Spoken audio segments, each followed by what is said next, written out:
시작하겠습니다. 안녕하십니까. 판결의 효력 우리가 하고 있었는데 다시 앞에서부터 한번 생각해 보겠습니다. 판결의 효력, 법원의 판결은 행정심판의 재결과 달리 확정이 되었을 때만 비로소 그 효력이 발생하는 것이라고 했습니다. 확정이 되었다라는 것은 뭐 항소를 포기할 수도 있고요. 원고 쪽이든 피고 쪽이든 항소를 포기할 수도 있고, 또 소송 절차가 다 종료될 수도 있습니다. 3심까지 다 끝날 수도 있는 것이고, 하지만 보통은 이제 상소 제기 기간이 14일이죠. 상소 제기 기간이 지나서 그래서 확정이 되는 경우들이 이제 일반적입니다. 그래서 확정이 되면 이제 효력이 발생하는데, 효력에는 몇 가지가 있냐면 6가지가 있었죠. 뭐 있었죠? 불자, 판형, 세속 이렇게 있었습니다. 글씨를 쓸 수 있을까?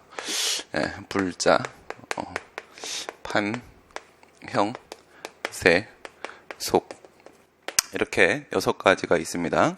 위에 이제 3개가 확정력이 되는 것이고, 밑에 3개가 영향력이 되는 것이고, 이렇게 나눴었죠. 맨 위에 있는 불가증력, 이게 바로 형식적 확정력이었었습니다. 얘가 형식적 확정력. 그 다음에 기판력, 이게 실질적 확정력이었었죠. 실질적 확정력. 이렇게 2개를 비교하게 되면은, 불가증력이 발생을 하게 되면은, 그러면 기판력이 발생을 한다라고 했어요. 다른 요건은 따로 필요한 것이 아닙니다. 그리고 기판력은 그 처분이 위법이다, 적법이다라는 내용으로 이미 판단이 끝났다. 기판력이 미치게 되는 거죠. 그래서 기판력은 불가증력을, 내용을 구성을 하게 됩니다. 내용을 보충해 주게 되는 겁니다.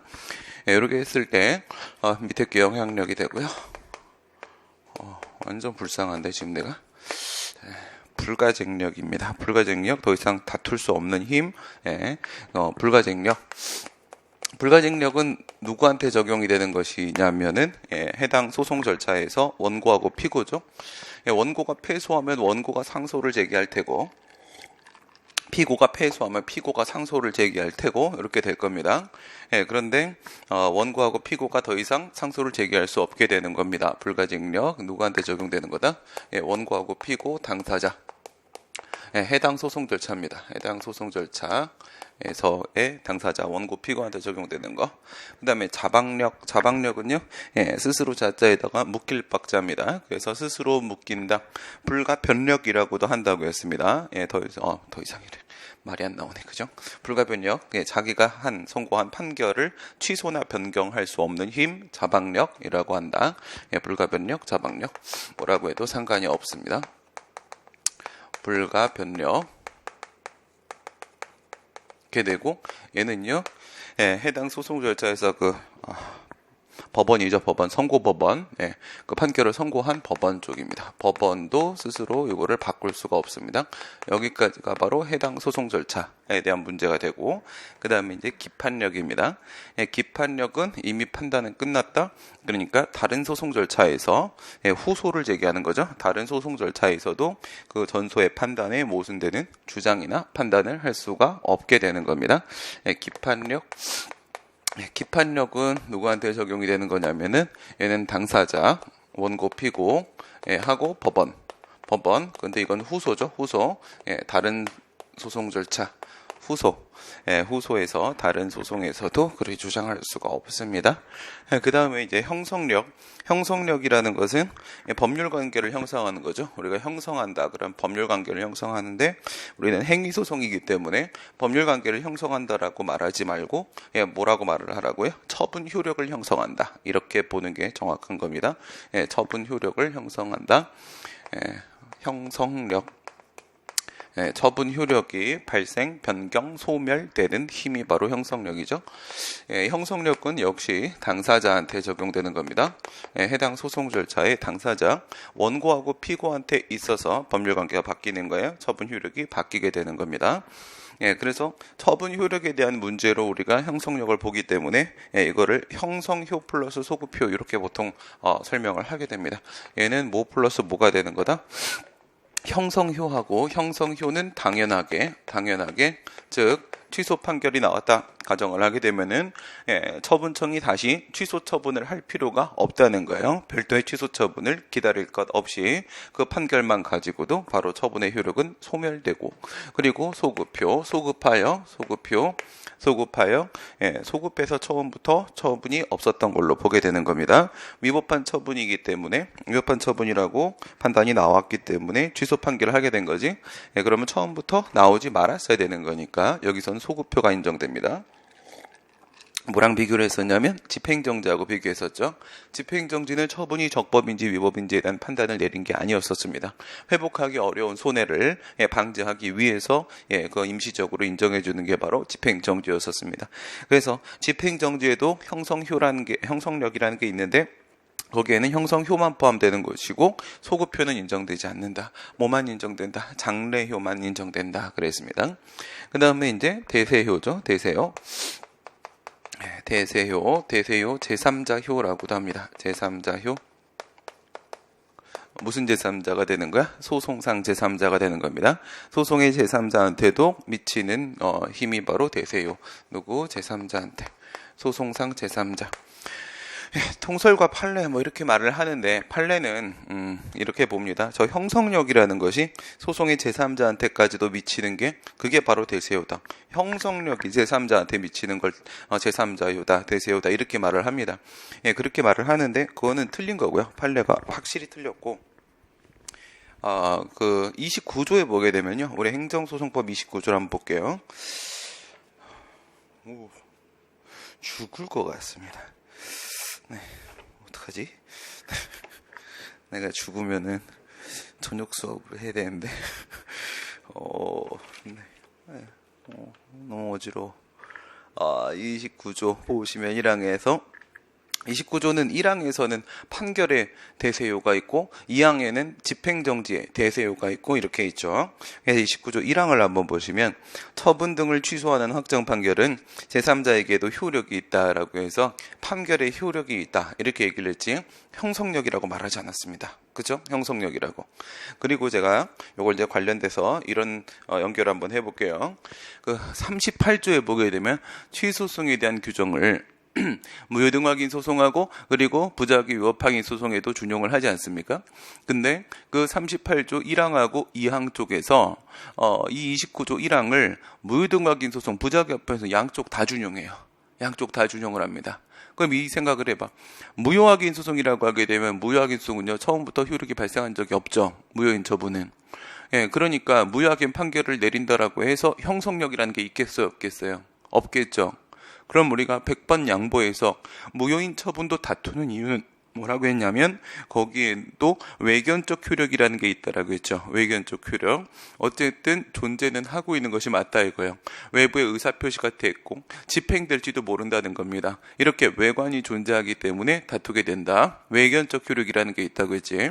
그 외견적 효력을 없애주는 것도 형성력이라고 우리가 한번 생각을 해보세요. 그것도 역시 형성력의 일종이다. 그러면 무효 확인 소송에서 29조 1항을 준용하고 있다는 게 형성력을 제3자한테 미치도록 하고 있다라고 볼 여지도 없는 건 아니에요. 거기에도 형성력이라는 거 있다고 볼 수도 있으니까. 그렇죠? 하지만 부작위 위법 확인 소송 생각을 해봐요. 부작위 위법 확인 소송 같은 경우에는 아무런 형성력이 존재하지 않습니다. 부작위 위법 확인 판결을 내렸다. 아무리 그렇다도 이건 절차적 심리밖에 안 한단 말이에요. 여기는 정말로 형성력이 없단 말이에요. 그런데도 29조 1항을 준용하고 있단 말입니다. 그러면 형성력이 제3자한테 미치는 게 정말 대세효 29조 1항이라고 한다면 그건 부작위 위법 확인 속에는 적용하면 안 되는 것이었잖아요. 거기는 원래 형성력이라는 게 없는 거니까. 그렇죠. 근데 준용을 하고 있다는 거야. 그 말씀은 바로 뭐냐면 이 대세효라는 것이 형성력을 제3자한테 원용시키는 힘이다라고 설명을 하면 이 부분은 잘못된 게 되는 거예요. 그렇죠. 형성력으로만 좁혀가지고 생각을 하게 되면 대세효라는 게 오직 형성력, 이 다른 판결의 효력이 아니라 형성력에 있어서만 의미가 있는 게 대세효다. 이렇게 보면 그건 잘못된 거가 되는 거죠. 부작위 합헌에서 적용하면 안 되는 거죠. 그래서 서울대 박정훈 교수님 같은 경우에는 논문에서 이 부분을 짚으시면서 다른 부분도 여러 부분을 짚습니다. 예를 들어서 일본 같은 경우에는 우리나라 행정소송법이 있으면 일본에는 행정사건 소송법이라는 게 있어요. 근데 거기 같은 경우에는 명확하게 얘기를 해주고 있어. 뭐라고? 형성력 이렇게 얘기해주고 있어. 대세요 규정을 두면서 형성력을 제3자한테 미치게 하는 힘이다 라고 하고 있단 말이에요. 그러면 대세효가 형성력의 문제로구나 볼 수 있겠지. 법에서 그렇게 규정을 해버렸으니까. 근데 우리 같은 경우에는 판결의 효력이 제3자한테 미친다라고만 했단 말이지. 형성력이라고 말을 하지 않았단 말이지. 그리고 이처럼 다른 효력들이 존재하고 있단 말이죠. 가장 기본적으로는 기판력이나 기속력 이런 것들도 제3자한테 미칠 수 있다는 겁니다. 우리나라 29조 1항을 보게 되면은. 그래서 판례는 뭐라고 보고 있냐? 대세효는 형성력을 제3자한테 미치게 하는 힘이다라고 하는데 그건 판례가 우리나라 대법관이 아니라 일본 대법관들이었기 때문에 그런 겁니다. 이번에 우리 강제징용 사건에서도 마찬가지고 우리 대법관들이 뭐야? 그 박근년 그년 얘기를 들었지 않습니까? 그죠? 왜 그래요? 그 전범 기업은 무죄다 이렇게 하고 싶은 거야. 걔네들은 그 뭐 어느 나라 대법관이에요? 일본 대법관이죠. 그죠? 우리나라 사람이 아니라는 겁니다. 그죠? 그래서 저는 지금은 사실 없지만 변호사 시험 거기서도 판사로 로클록 들어갈 수 있으니까 변호사 시험이나 옛날 사시나 이렇게 할 때 인성검사와 함께 국적검사도 확인을 해야 된다. 그 국적을, 저 국적 그거 말고, 정말 마음속에 국적이 어디인가. 대법관이 우리나라 사람이 아니었던 거죠. 당연히 저는 다시 재심해야 된다고 생각하고, 또 쓸데없는 소리 하는데 좀 어지러워서 지금 쓸데없는 소리 하기 힘들다. 그래서 신림동에서 지금 실전 전국 모의고사를 봤거든.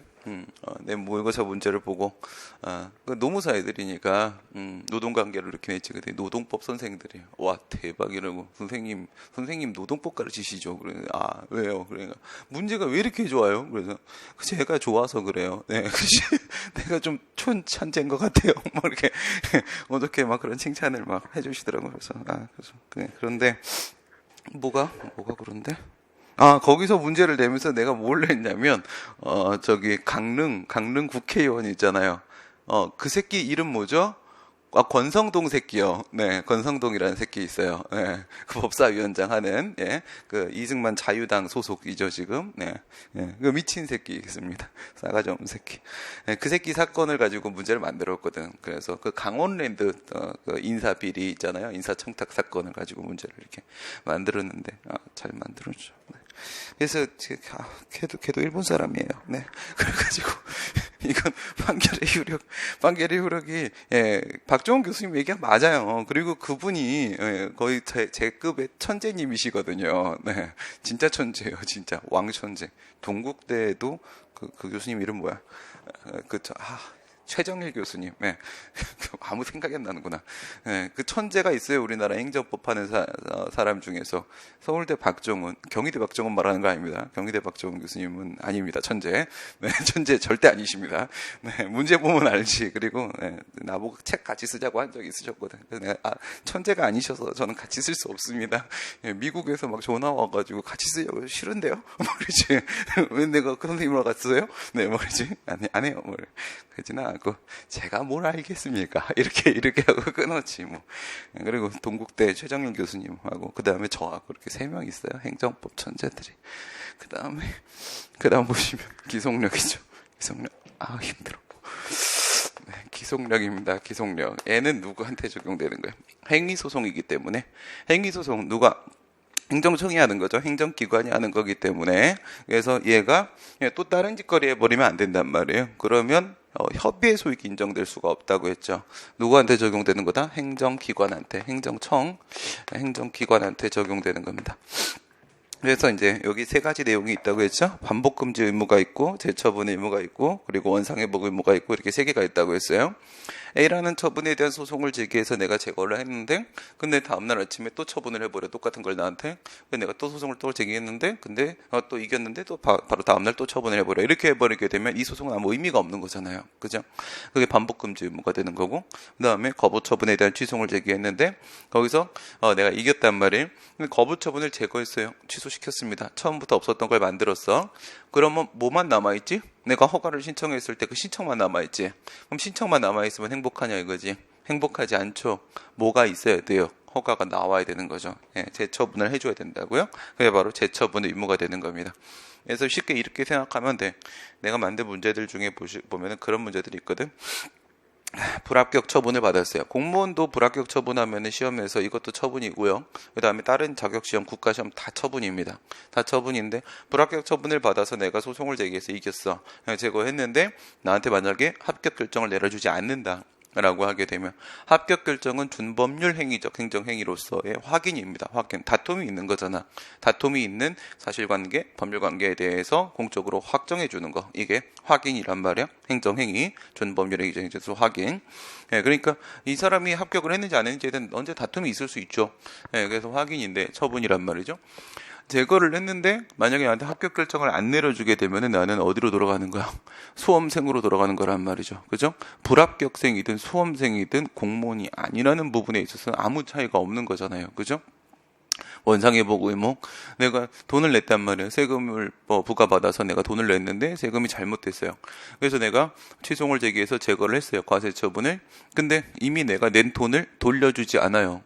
그러면 나는 세금은 과세처분은 제거를 했지만 난 목적이 뭐야? 소송의 목적이 돈을 돌려받는 거잖아요. 근데 돈을 돌려주지 않으면 이 소송은 아무 의미가 없겠죠. 이렇게 반복금지 의무, 재처분 의무, 원상회복 의무, 요 기속력 세 가지 없으면 어떻게 된다? 취소는 전부 다 소익이 없어서 각하될 수밖에 없다. 협의의 소익을 인정할 수가 없게 됩니다. 이게 바로 판결의 효력들이었었죠. 121페이지에 다른 소송에도 판결의 효력들이 있습니다. 있는데 우리만 갖고 있는 게 뭐예요? 우리한테만 인정되는 게 두 개가 있죠. 하나가 대세효고 하나가 기속력이고 이겁니다. 왜냐하면 우리는 이게 너와 나 사이에, 당사자 사이에, 둘 사이의 법률관계로 끝나는 게 아니란 말이에요. 대표적으로 우리 처분에는 어떤 처분이 있어요? 제3자요 행정행위라는 게 있죠. 제3자요 행정행위. 제3자 행정행위는 행정청하고 그 상대방 국민하고의 관계 문제가 아니라 그 처분에 제3자한테까지도 영향을 주는 부분이 있잖아요. 그죠?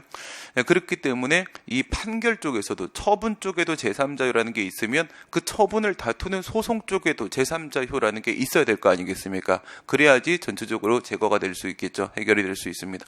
그래서 대세효라는 거, 제3자효라는 거를 인정하게 되고 또 한 가지 우리 소송은 무슨 소송이다? 우리 소송은 권리소송이 아니라 행위소송이다 이거야. 행위소송이기 때문에 그래서 등장하는 친구가 또 기속력이라는 친구가 있는 겁니다.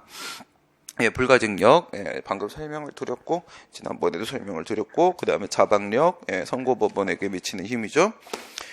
판결을 선고하는 법원이고, 그 다음에 기판력. 그래서 모든 게 좀 정상화 다 돼야죠. 그죠? 정상화. 네. 어저께 너무 그 회의를 하면서 너무 열내고 막 했다가 지금 내가 마식한 것 같아요, 몸이. 비정상이 너무 많잖아요. 그죠? 그래서 나는 내가 친한 사람들, 이렇게, 보통, 또 수업이 되게 좋으면 학생들은 어떻게 해요? 학생들은 수업이 좋으면 주변 사람한테 얘기해줘요? 안 해주죠. 왜? 자기만 들어야지. 그죠? 그래서 지금 여기 학생이 이렇게 많은 거예요. 뭐지? 나쁘다는 뜻인가? 안 많다는 얘기인가, 지금? 뭐가? 그렇죠? 그런데, 제 출판사를 한 5번 바꿨거든요. 한 5번 바꿨는데, 좀 정상적인 회사가 없어요. 다 말이 안 돼. 그래서, 가장 기본은 뭐예요? 저작물이잖아요. 그죠? 그 강사가 쓴 책인데, 그게 예의상 교수님들이 이미 연구해 놓으신 거에 대해서 내가 정리만 했다 그러면 편저 이렇게 쓰고, 그게 아니라 진짜 이건 내가 내가 처음 만들었는 내용이다 그러면 저 이렇게 쓰거든. 그게 난 다 내가 만들었는데 나는 또 겸손해서 편저라고 써요. 언젠가 세상에 인류 역사상 누군가가 이 생각을 해보진 않았을까? 당연히 했겠지. 그쵸? 당연히 내가 만든 거지만 나는 이렇게 겸손하게. 요즘에 그냥 저라고 씁니다. 아씨 모르겠다. 겸손해서 뭐냐? 사람들 신경도 안 쓰잖아 그런 거. 그죠? 하는데 인세를 안 줘요. 그 부분에 대해서 상당히 나는 돈 얼마 안 받을 수도 있죠. 근데 그거는 문제가 있는 거예요. 그죠? 예를 들어서 우리 노래 만드시는 작곡가분들 옛날에 우리 불법 다운로드 요즘에 다운로드 진짜 하고 싶은데 안 되잖아요. 그렇죠? 멜론 거기 나는 그게 안 되더라고요. 그게 로그인이 안 돼요. 아니 진짜 해봐서 진짜 내 아이디가 이때 옛날에 한 게 근데 그거를 내 핸드폰으로 해도 안 돼. 예, 안 되고, 못 들어가. 그러니까, 난 어떡하냐고. 불법 다운로드 좀 하고 싶다고. 예, 근데 안 되잖아요. 이런 이제 여러 가지 문제 제기가 있었고 지금은 다 저작권료를 막 뭐 1년에 15억씩 받는 막 그런 사람들도 많이 있고 그러지 않습니까? 우리도 저작물이라고요. 예. 근데 인세조차 안 준단 말이죠. 예. 말이 안 되는 거거든요. 그거는 남의 정말 피땀 흘려서 만든 그 사람의 어떤 성과물을 자기들이 그냥 다 가져가는 거예요. 그냥 그죠? 이거는 이게 말이 예쁘게 안 나오죠. 지금 되게 논리적으로 말하고 싶은데 안 돼, 지금. 네. 왜 이렇게 안 논리적이지? 네, 그래가지고, 안 되잖아요. 그래서, 지금 제가 주변에 강의 잘하고 좋은 강사님들한테 우리 출판사를 다 소개를 이렇게 해주고 있어요. 이게 뭐냐면, 10일 날 되면 몇 권이 팔리든 100원이 들어오든 간에 정말 따박따박 정확하게 10일 날 오전 11시 딱 입금. 네, 정확하게 내역서도 딱 뭐 알라딘에서 판매 몇 건, 뭐 이렇게 반디에서 판매 몇 건, 이것까지 다 적어줘. 사람이 책을 쓰고 싶은 마음이 의욕이 생기잖아요. 그죠? 예, 기분이 좋잖아. 그래서 주변 정말 좋은 형님들 또 좋은 강사님들 저자분들을 제가 다 일로 해드리고 있거든. 그래서 다른 출판사들이 저를 되게 싫어해요. 예, 자꾸 빼가 저자를 그러면 돈을 주면 될 거 아니야. 그래서 오늘 아침에도 뭐 힘들어 죽겠는데 막 왜 이렇게 학생들이 선생님 덕에 점수가 나왔어요. 막 우리 출판사 같은 경우에는 교수님 사랑합니다. 예, 막 너무 감사합니다. 왜 내가 계속 저자를 갖다 주잖아. 저자를 내가 진실되고 좋은 사람이다 보니까 주변에 진실되고 좋은 분들이 많이 있거든요. 그래서 그 다음에 기판력이었어요. 그죠? 기판력. 예. 정말 좋게 사는 것도 힘들다. 그죠? 네. 기판력은 뭐 이미 판단은 끝났다. 그건 무슨 말이에요? 다른 후소. 예. 그러니까는 두 번째, 세 번째, 네 번째, n 번째, 다른 후소에서 그 판단에 모순되는 주장이나 판단을 내리면 안 된다는 거죠. 그래서 우리가 취소 판결이 나오면 처분이 위법이라는 내용으로 기판력이 미치는 거고, 그 다음에 기각 판결이 나오게 되면 처분은 적법이라는 내용으로 기판력이 미치는 거고, 그 다음에 각하 판결이 나오게 되면 아무 판단을 내린 적이 없기 때문에 기판력은 발생하지 않는다. 이렇게 보는 거예요. 근데 여기에 대해서는 뭐 교수님들마다 좀 생각이 다른 게 아니라 표현을 달리 하세요. 각하 판결은 기판력이 없다. 이렇게 말씀하시는 분들도 계시고, 그 다음에 기판력이 있다. 그런데 내용이 없다. 이렇게 말씀하시는 분들도 계세요. 그러면 없는 거잖아. 그죠? 예, 어떤 내용으로 기판력이 미치냐. 요게 핵심인 건데, 각하 판결이 기판력이 있다. 그런데 여기에는 내용이 없다. 그럼 없다는 얘기잖아요. 그죠? 그래서 그냥 없다. 이렇게 보시면 되는 거예요. 없다. 예. 그 다음에 사정 판결 같은 경우에는 그거는 기각 판결이기는 하지만은 어쨌든 판결 주문 부분에다가 처분이 위법했다 이렇게 써준다고 했죠. 처분이 위법했다. 그래야지 아름다운 이별을 할 수가 있다고 했습니다. 그죠? 그래도 사랑했다. 뭐 이렇게. 이게 막 몸이 이렇게 힘들면 막 옛날 여자친구 생각이 나. 우리 막 살려줘. 이거 하고 싶어. 살려줘를 할 엄마한테 하면 엄마 가슴 아프니까 하지도 못하고 누구한테 해야 되는가. 여기서 해야지. 카메라에 대고 죽겠다. 살려줘. 네. 그래도 진도 밀릴까봐 그래도 귀여운 겁니다. 네. 그 다음에 그 본질 기판력이 인용 판결이 나왔을 때가 아니라 기각 판결이 나왔을 때 그때 소독약을 뿌릴 수가 있다고 했죠. 왜냐하면 인용 판결이 나오게 되면은 후소가 각하돼요. 각하되면은 반복금지 효의 의미이기 때문에 그래서 각하를 했던 것이냐 기판력이 그런 문제가 아니라고 했죠. 왜? 이미 처분을 취소시켰잖아. 이미 목적 달성입니다. 그렇죠? 목적 달성했죠. 처분 효력의 소멸. 협의의 소익이 없어서 각하가 되는 거지 기판력 때문에 각하되는 게 아니라고 했습니다. 후소 쪽이. 그러면 기각 판결 나왔을 때가 중요한 거란 말이지. 네, 기각 판결 나왔을 때 입에 얼음이 들어왔어. 뱉을 수가 없죠. 더러워지겠다. 더러운 사람은 아니거든요, 내가. 되게 깨끗한데 또 진실되죠. 천재고 몸이 아파 근데 자고 싶다. 침대. 내 베개 좀 갖다 줘봐. 베개 안고 싶어. 그러니까 모순금지효의 의미로 보게 되면은 전소의 판단과 모순되는 판단을 하면 안 되는 거니까 이거는 내용이 측면이 있는 거야. 실체 측면에서 봐서 기각 판결을 하게 될 테고, 그게 아니라 반복금지효의 의미로 보게 되면은 다시 이 절차의 측면으로 보는 겁니다. 다시 똑같은 소송 제기하지 말라는 거지. 그러면 그냥 거절하고 돌려보내버리는 각각 판결을 하게 될 거란 말이죠. 예, 어느 입장이 타당하냐? 기판력이라는 이름 자체에서 이미 나왔잖아요. 판단이 끝났다는 거죠. 판단이 끝났다. 왈가왈부하지 말라는 겁니다. 그러니까 각하하는 게 아니라 소송은 받아는 줘요. 받아는 주는데 근데 바로 기각을 시켜버리는 거죠. 바로 기각을 시키는 겁니다. 그 다음에 작용국면 3개 우리가 얘기했었죠. 요 얘기하고 있었단 말이죠. 그죠? 작용국면이 원래는 기판력이라는 것은 그 객관적 적용 범위가 뭐라고 했어요? 판결 주문 부분에 미치는 거고, 우리가 샌드위치 그려봤었죠. 샌드위치. 소장에서 청구 취지하고 청구 원인 부분, 판결문에서 판결 주문하고 판결 이유 부분 이렇게 했을 때 청구 취지에다가 내가 듣고 싶은 말을 쓴다라고 했죠. 그러면 내 말이 맞으면 그것을 복사해서 붙이는 거죠. 컨트롤 C, 컨트롤 V 해서 복붙해서 그대로 판결 주문에다가 붙여준단 말이야. 그러면 우리는 뭘 생각해야 되냐면, 이렇게 처분을 취소를 해주려고 할 때 과연 무엇을 판단을 해야 될 것인가, 법원에서 어떤 걸 판단해 봐야 되고, 그것이 인정되면은 이런 인용 판결을 내야 될 것인가, 이걸 생각해 봐야 되는데, 그런 걸 뭐라 부른다고? 소송물이라고 부른다고 했지. 소송물. 대상적격하고 소송물하고 비교해 보라고 했어요. 대상적격은 뭐야? 소송의 대상이 되는 행위, 이게 대상적격이라고 했어요. 행위 소송이기 때문에 이런 문제가 생기는 거야. 민사소송 같은 경우에 그런 거 없습니다. 대상적격 이런 거 행위 소송이 아니기 때문에. 그리고 소송물은 이거랑은 다른 거라고 했어요. 소송물은 심판의 대상이 되는 내용이죠. 그래서 독일 같은 경우는 어떻게 본다고? 처분이 위법인지 보고, 그 다음에 그 위법한 처분에 의해서 이 사람이 침해당했다고 얘기하는 그 권리가 침해되는지까지도 판단해 보고, 거기까지 다 인정이 돼야지만 비로소 인용 판결을 내려주게 된다. 근데 우리나라 소송 같은 경우는 취소이 주관적 소송이 아니란 말이에요. 주관적 소송입니다. 문제에서는 주관적 소송이다. 그러면 맞는 지문이야.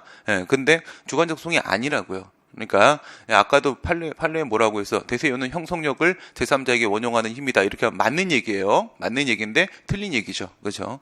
그러니까 대법관들이 뭘 잘 몰라서 이런 일들이 발생하는 부분이기 때문에 잘못된 건데 그런데 또 문제 풀 때는 뭐 어쩔 수 없습니다. 판례대로 풀 수밖에는 없는 거예요. 그래요. 그래서 우리나라 소송 같은 경우에는 사실 처분이 위법인지만 보고 그것만 인정되면 바로 그냥 인용 판결 내려주게 된단 말이에요. 그게 바로 우리나라 취소송이 뭐라고? 소송물이 됩니다. 소송물. 소송물이 기판력의 객관적 적용 범위이기 때문에 작용 국면도 역시 동일 소송물로 보는 게 맞아요. 맞긴 한데, 근데 기판력의 취지를 생각을 해보게 되면은 동일 소송물의 문제로만 보게 되면은 자꾸만 빠져나가는 부분들이 생겨. 그거 막아야 되니까 그 취지를 살리기 위해서 모순관계 성결 문제 이런 게 있었죠. 모순관계 그 노무사 기출 문제 가지고 제가 이런 말씀을 드렸어요. 동일 소송물도 그 사례를 말씀을 드렸죠. 뭐 있었어? 기억이 안 나지. 일요일날 보강하기로 해놓고 나서 토요일이었나? 못한다고 막 얘기하고 막 그러고 막 이상한 시험 보고 막, 그치? 그게 뭐가 중요해? 여기 학원이구나. 여기 내 학원 아니구나. 그러니까 뭐 여기서 시험 보면 뭐가 중요해? 행정법이 중요하지. 그치? 인생에 있어서. 그게 없네. 그리고 또 언제 보강해 이제? 9월 넘어가서 해야 돼. 9월까지 지금 시간 이제 하나도 없어. 9월 넘어가서 9월 초에 막 보강 100개 합시다. 그때 나 수업 없어, 저쪽에. 9월 1일 애들 시험이기 때문에 그 뒤로 한 10일 동안 수업이 없었고, 여기서 우리 10회 합시다, 보강. 그때 하고 하면 되지 뭐. 그래서 이제 이런 얘기를 드렸어요. 좀 앉아서 하면 안 되나, 그치? 좀 앉아서 해도 되지? 이렇게 내리는 거 힘들어? 내릴 수 있어? 그래. 서서 필기할 때만. 어이씨, 뭐야, 이거. 이거 움직일 힘이, 이거 올릴 힘이 없다. 네. 왜? 할아버지여서 그런 거 아니야. 네. 그래, 그렇지. 네. 아이고, 힘들어. 여기 비계만 하나 저기 미용실 가면 여기 앞에 무릎 베개 주잖아. 그거 좀 갖다 줘 봐봐. 무릎 베개 그거 엄청 편한데. 뭐라고? 아, 너의 머리가 나온다고? 안 나온대. 잘하네. 아, 내 얼굴만? 왜? 귀신이야? 줌 잡아, 줌. 귀신이 존재해요? 그 사람들 되게 똑똑하더라. 이상한 프로가 하나 있는데, 우연히 그걸 봤는데, 귀신은 존재하는가에 대해서 막 토론을 한 거야. 근데 귀신은 존재할 수 없다를 논증하는데, 완전 설득당했어. 없네? 뭐지? 그러면 내가 학교에서 불교 수업을 들은 적이 있었거든. 학교 다닐 때 공부는 안 했지만 그게 좀 특이한 유니크한 수업들 있잖아. 막 그런 거 막 북한 사회주의 재밌겠다 막 이런 거 들어가고 막 이래서 네. 그래서 학점이 2점대인가? 네. 2.96이에요. 2.96. 네. 종합생회장 선거 막 나가고 그 정도 대모지를 한 애들 중에선 내가 점수 제일 좋아. 2.96. 어디도 취직이 안 되죠? 그죠? 수업을 들어갔어야지. 그 얘기 한 적 있죠. 저기 우리 학교 그 정치외교학과 그 어떤 교수님이 나 연맥이려고 뒤줬다고. 네. 그것만 아니었어도 그죠? 3점 넘어갈 수 있었는데 그죠? 네. 뭐냐면 노동조합 설립 신고에 대한 수리를 거부했다고 했죠. 신고된 법적 성질이 뭐라고 했어? 자기한 결적 신고에 수리를 요하는 신고야. 이거는 수리를 요하는 신고라고 했죠. 수리를 요하는 신고는 수리가 필요하다고 했으니까 수리가 처분이 되는 게 맞는 거고, 두 개를 비교를 하게 되면은 실질적인 요건이 신고 요건 안에 들어가 있는지 없는지를 봐야 된단 말이에요. 우리가 허가를 신청하면 신청에 대해서 허가 나오면 허가가 처분이 맞잖아. 그죠? 그러면 허가제에서는 허가 요건에 뭐가 들어가? 그 내용적 심사가 필요한 실질적인 요건, 내용적인 요건이 들어가 있잖아. 근데 신고에도 신고 요건 안에 그런 내용적인 요건, 실질적 요건이라고 부르는데, 그게 들어가 있으면 허가제하고 비슷하게 우리가 취급을 해줘야 되는 게 맞잖아. 그러면 허가가 처분이니까 여기도 실질적 요건이 들어가 있으면은 이 수리를 요하는 신고는 수리가 처분이 될 수가 있고, 그리고 수리 거부도 당연히 처분이 됩니다. 왜냐하면 신고 같은 경우에 어쨌든 신고의 형식으로 이루어지면은 법에 그 신고라는 표현이 무조건 나와요. 무조건 신고라는 표현이 나와. 그러면 그걸 근거로 우리가 신청권을 인정할 수가 있단 말이에요. 사인의 공법행위에 대한 명문의 규정이 법에 있으면 그러면 법규 명문상의 신청권이 인정되는 거라고 했었잖아. 그죠? 인정이 된다. 거부가 처분이에요. 수리 거부가. 수리 거부에 대한 소송을 제기했는데 구직 중에 있는 자, 직장을 구하고 있는 사람도 분명히 노동조합법상의 그 근로자가 맞는데 근로자가 아닌 자의 가입을 허용하면 안 된다. 이렇게 돼 있는데 노조법에 노동조합 및 노동관계 조정법 그래도 나오네 입에서. 네, 그래서 거기에 보면은 근로자가 아닌 자의 가입을 허용하면 안 된다 이렇게 돼 있는데 구직 중에 있는 자는 근로자인데 그거를 빌밀 삼아서 문제 삼아가지고 수리 거부를 했었단 말이야. 그럼 수리 거부가 제대로 된 거야, 잘못된 거야? 잘못된 거죠. 잘못된 거에 취소 판결이 나왔죠. 그리고 나서 행정청이 또 수리 거부를 했단 말이야. 행정청은 다 달라요. 고용노동부 장관이 하는 경우도 있고 지방자치단체장이 하는 경우도 있고 그 노조에 따라서 다 달라지는데요. 전교조 괴롭힌 거는 그거는 고용노동부 장관이었죠. 일본 사람이었을 거예요. 네, 그래서 전교조 좋은 곳이에요. 전교조가 그래서 좋은 곳입니다. 아주 좋고요. 어제 저랑 정말 밝은 세상 건설을 위한 강의에 함께 동참하기로 한 선생님들과 이렇게 이제 여러 가지 얘기를 이렇게 했죠. 그래서 이제 얘기를 했어요. 다 나 빼고 다 노무사들이란 말이지. 행정법은 노무사가 가르치지 못해요. 행정법을 행정법을 아는 사람이 가르쳐야지. 변호사도 행정법 못 가르치거든. 잘 몰라서. 근데 그러니까 딴 사람들은 다 이제 노무사들이죠. 근데 물어봤어. 당신들은 언제까지 강의를 할 거냐? 그리고 이후 어떻게 할 거냐. 다들 딴 분들 다 결혼을 하셨죠. 그래서 뭐 자꾸 막 빨리 들어오라는 얘기들을 막 하고 전화 막 오고 그러잖아. 그래서 내가 결혼을 하면 행복하냐 막 그랬더니 뭐 다 아니라고 얘기하더라고요. 그래서 아 그렇구나 알았다 뭐 그러면서 이제 그러면 강의 마치고 이제 뭐 할 거냐. 마치면은 이제 50 딱 중반까지만 다 같이 그때까지만 하기로 했거든. 그때 그만하고 그러면 이제 뭐 할 거냐. 그랬더니 나보고 선생님 뭐 하실 건데요. 그래서 난 꿈이 있는데 내 회사를 2번 말아먹는 바람에 그 꿈을 이루지 못했다. 그래서 그 꿈을 다시 펼쳐보고 싶다.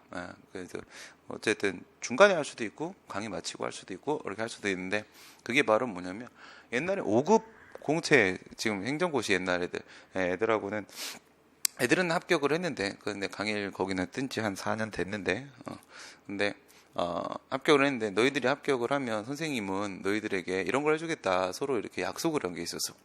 그게 뭐였냐면 양평에다가 우리의 아지트를 지어주기로 했어요. 그래서 거기서 우리가 한 달에 한 번씩 고기 구워 먹으면서 우리나라 정책은 우리가 짠다. 아무도 안 된다. 우리가 결정한다. 왜? 우리가 바른 사람들이니까. 이렇게 그러니까 공무원은 여관제로부터 자유를 얻기 위해서 신분이 보장될 수 있는 거잖아, 그죠? 근데 휘둘리지 말라 이거지. 휘둘리지 않으려면 조직이 있어야 된다 이거죠. 조직이 그렇게 했었어요. 그래서 내가 또 감옥에 가고 싶다, 그렇죠? 예전에는 국가보안법으로 간 거지만 이번에도 국가보안법으로 가게 해달라. 왜? 아니 너무 많은 고위 공무원들이 계속 내 주변을 맴돌아 버리게 되면 저 새끼 뭐야 그럴 거 아니야. 그렇죠? 그러면 또 구속을 시키겠죠, 당연히. 이제 뭐 기무사와 국정이 정상화되면 그런 일이 없겠지만 정상화됐죠. 그래서 나는 그때는 정상화가 안 된 상태였으니까 쥐새끼하고 당연히 뭐 이렇게 할 때니까 그러니까 내가 다시 또 주목을 받아서 그래서 내가 또 감옥에 갔으면 좋겠다. 요번에는 되게 영광스럽다.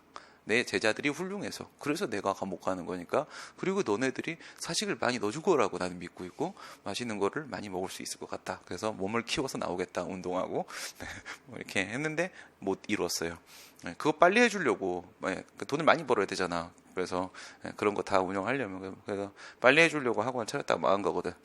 그래서 지금도 학생들이 그런 얘기를 해요. 선생님 저희는 합격을 했는데 선생님 그거 언제 하시는 건데요? 그래서 조금 더 기다려봐봐. 건물을 짓고 있어 지금. 벽돌 한 2장 났나? 막 이러면서 좀 기다려봐봐. 막 이렇게. 이제 또 변호사 쪽하고 노무사 애들한테는 법무법인과 노무법인을 만들어주기로 했어요. 어제도 그런 얘기를 내가 선생님들한테 드렸는데 그 군대에 있을 때 너무 많은 괴롭힘을 당했다고 했죠. 나이도 많고, 그냥 애들이 그랬잖아. 근데 뭐 간부들이 다 그런 건 아니지만은 학교 다닐 때 싸움 못하고 공부 못해서 싸움 잘하고 공부 잘하는 애들을 괴롭히고 싶어서 간부가 됐다. 뭐 이런 사람들이 있었다고 했죠.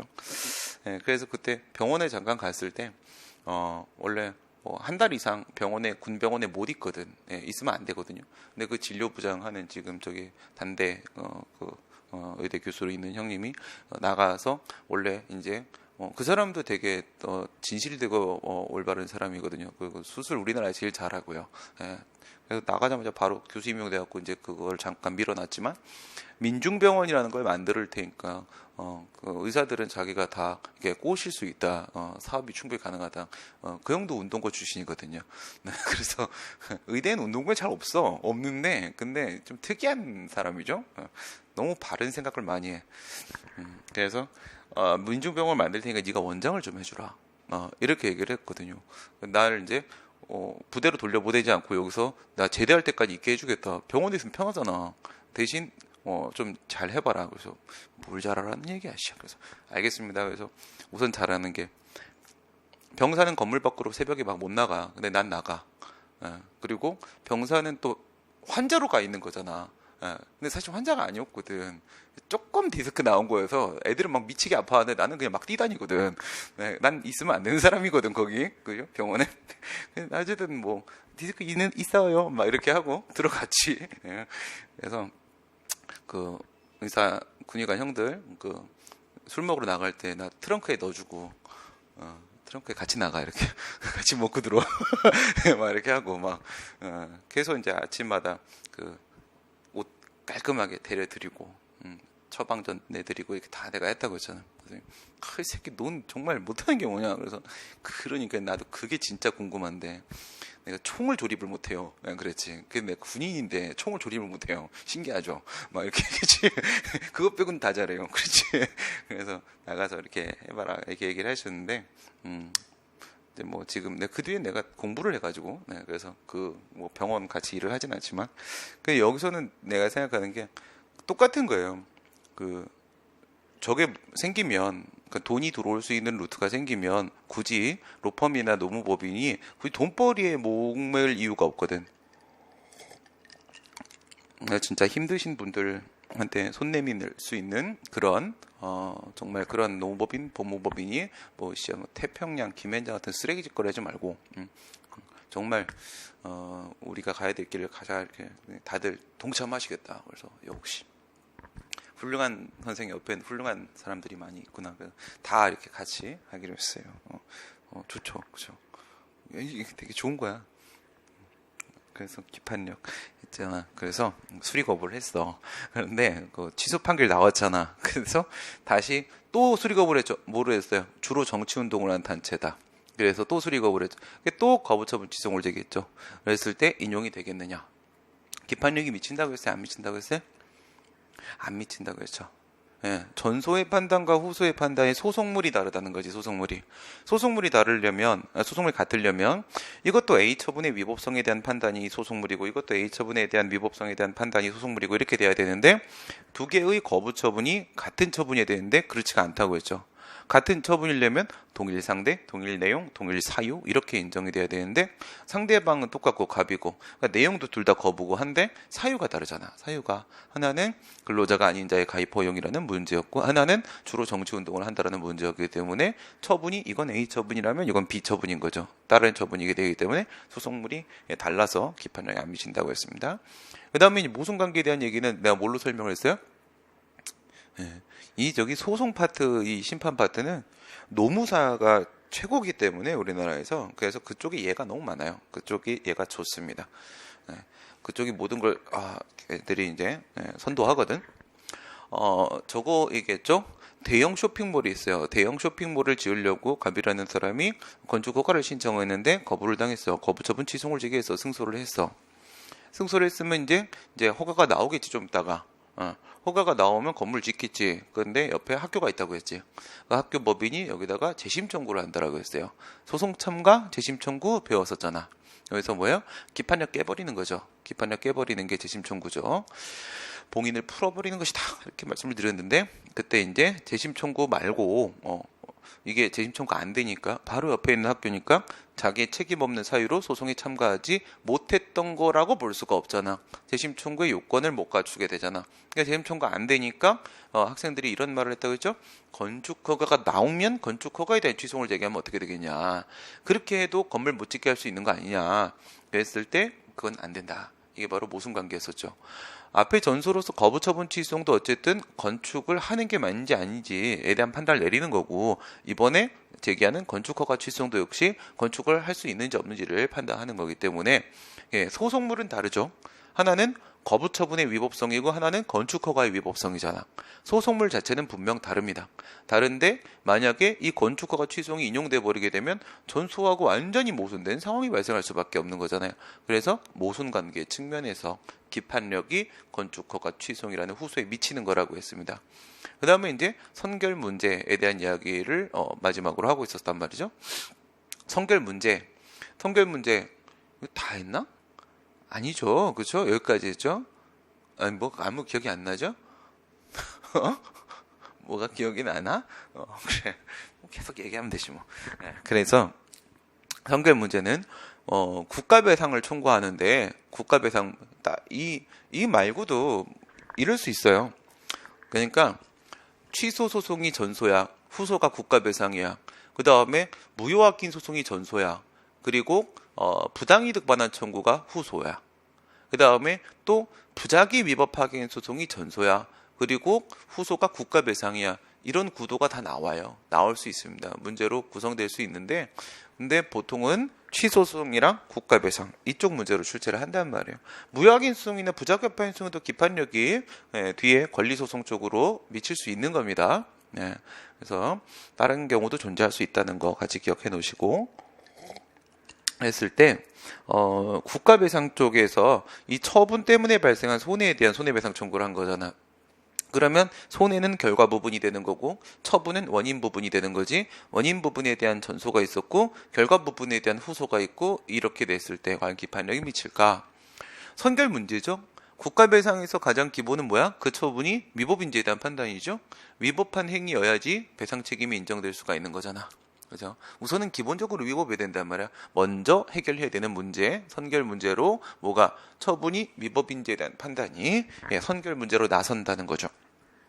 그래서 선결 문제에 있어서도 기판력이 미치냐 안 미치냐 이런 논의가 나온다고 했습니다. 국가배상에서 우리 국가배상 책임 요건 7개 얘기했지. 뭐뭐 있었어요? 공무원, 직무행위, 집행하면서 법령 위반, 손해, 인과관계. 하나 사라졌어요. 제일 중요한 거 빠졌구나. 다시 공무원, 아픈 겁니다. 직무행위, 집행하면서 고의 또는 과실, 법령 위반, 손해, 인과관계. 겉봐 한 개 늘어나지 7개죠. 여기서 법령 위반 이 부분을 어떻게 판단할 것이냐 이거예요. 이 부분 어떻게 판단할 것이냐 했을 때 위법성 판단의 기준과 위법성 판단의 대상과 두 가지 측면이 있습니다. 국가배상 가면 이런 얘기가 또 나와요. 그때는 다시 설명하지 않겠습니다. 위법성 판단의 기준은 뭐냐면 취송에서는 행정법의 법원, 성문법원, 불문법원에 위반되면 위법 이렇게 얘기를 한단 말이에요. 그리고 그 불문법원 쪽에는 조리법으로 행정법의 일반 원칙이라는 게 있죠. 비평신자, 목동 부실사가 있잖아요. 그죠? 근데 비평신자, 목동 부실사에 걸리지 않는 것들도 있다고 했지.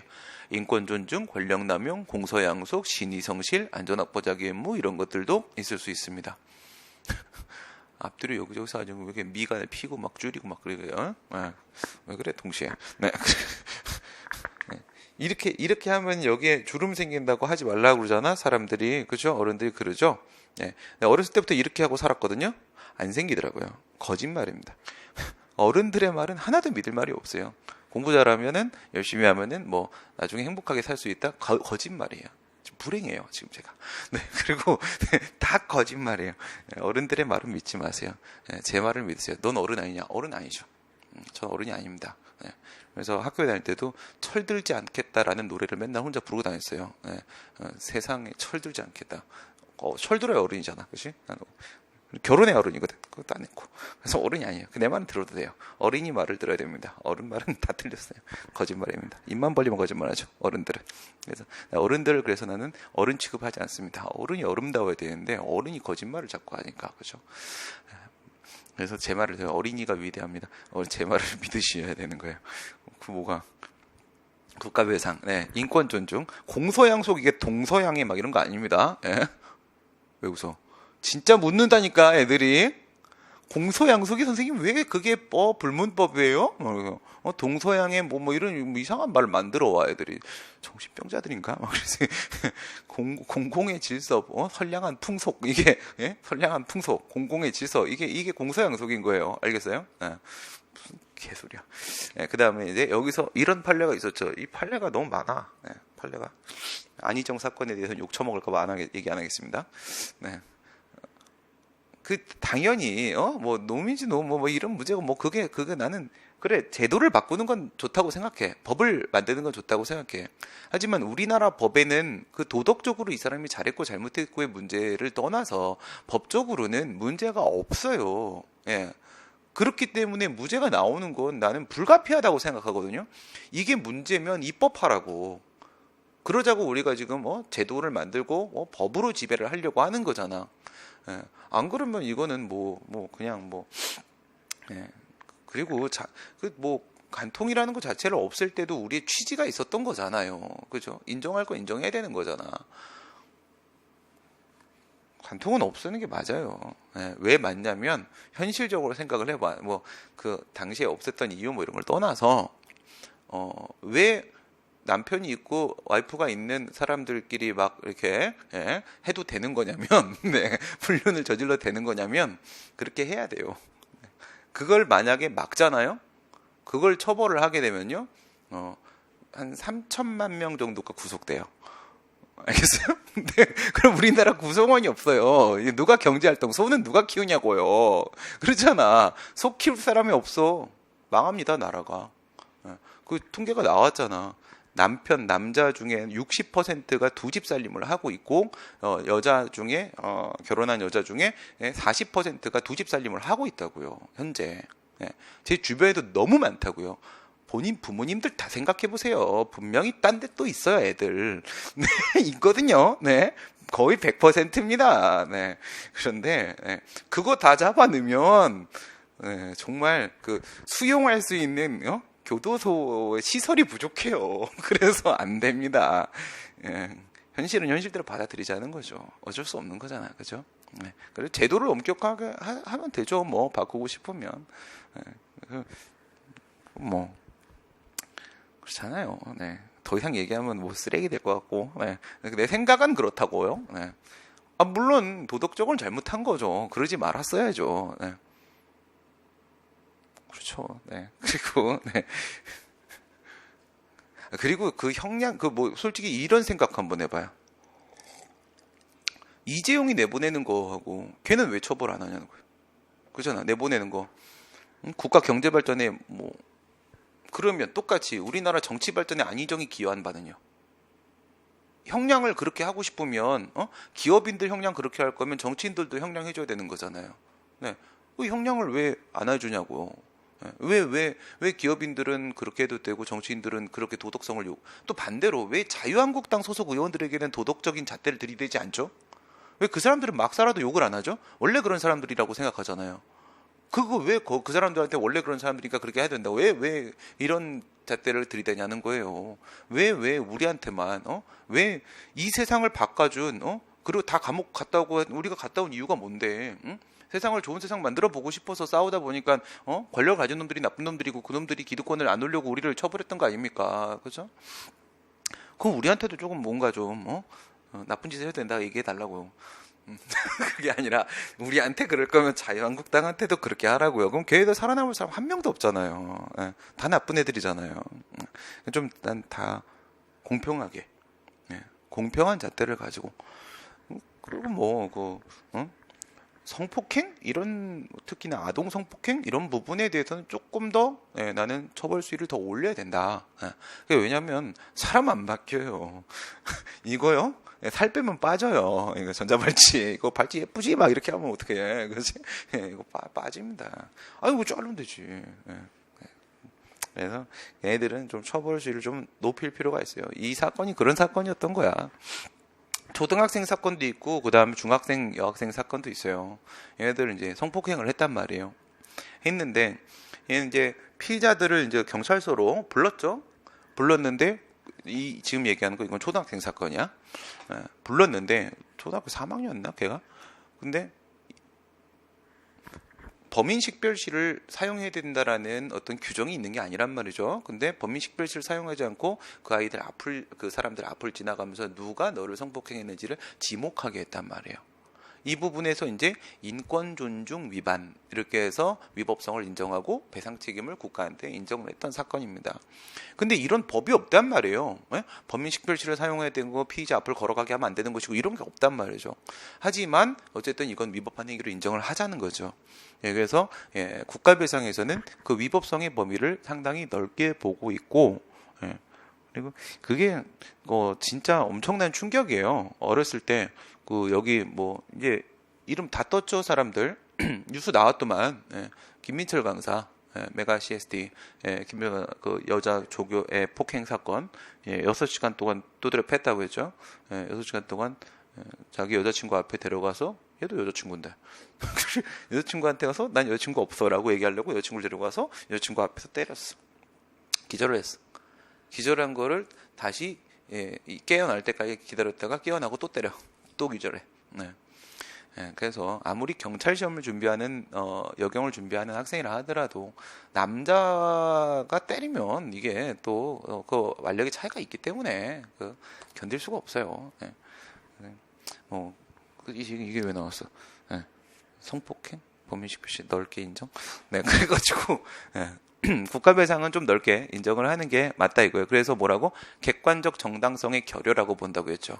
객관적 정당성만 결여돼 있으면 위법한 걸로 인정을 한다. 그리고 나서 이건 뭐냐? 위법성 판단의 기준입니다. 위법성 판단의 대상 생각해봐. 대상은 뭐야? 무엇이 그러면 이걸 법이라고 보기로 했어 방금. 뭐라고? 행정법의 법원 플러스 알파도 있을 수 있다 이거야. 그걸 우리가 법이라고 보자. 그거에 위반되면 위법이라고 보자. 이렇게 방금 얘기를 했어. 그래서 알파를 인정을 하다 보니까 객관적 정당성의 결여라고 넓게 인정을 해야 될 수 있는 상황이 왔단 말이야. 그럼 그걸 법이라고 한다면 무엇이 그 법에 위반됐을 때 위법이라고 말할 수 있겠는가? 이게 바로 위법성 판단의 대상이란 말이죠. 무엇이 법에 위반되면 위법이고 배상 책임이 인정될 거냐 이거야. 무엇이 두 가지로 나눠질 수 있죠? 행위와 결과. 두 가지로 나눠질 수 있겠죠. 행위가 법에 위반되면 또 결과가 법에 위반되면 위법이라고 어느 쪽으로 볼 거냐 이거지. 여기 이제 학설이 4개로 대립을 했어요. 협의의 행위 위법성설, 광의의 행위 위법성설, 결과 위법성설, 상대적 위법성설 이렇게 4개가 있단 말이에요.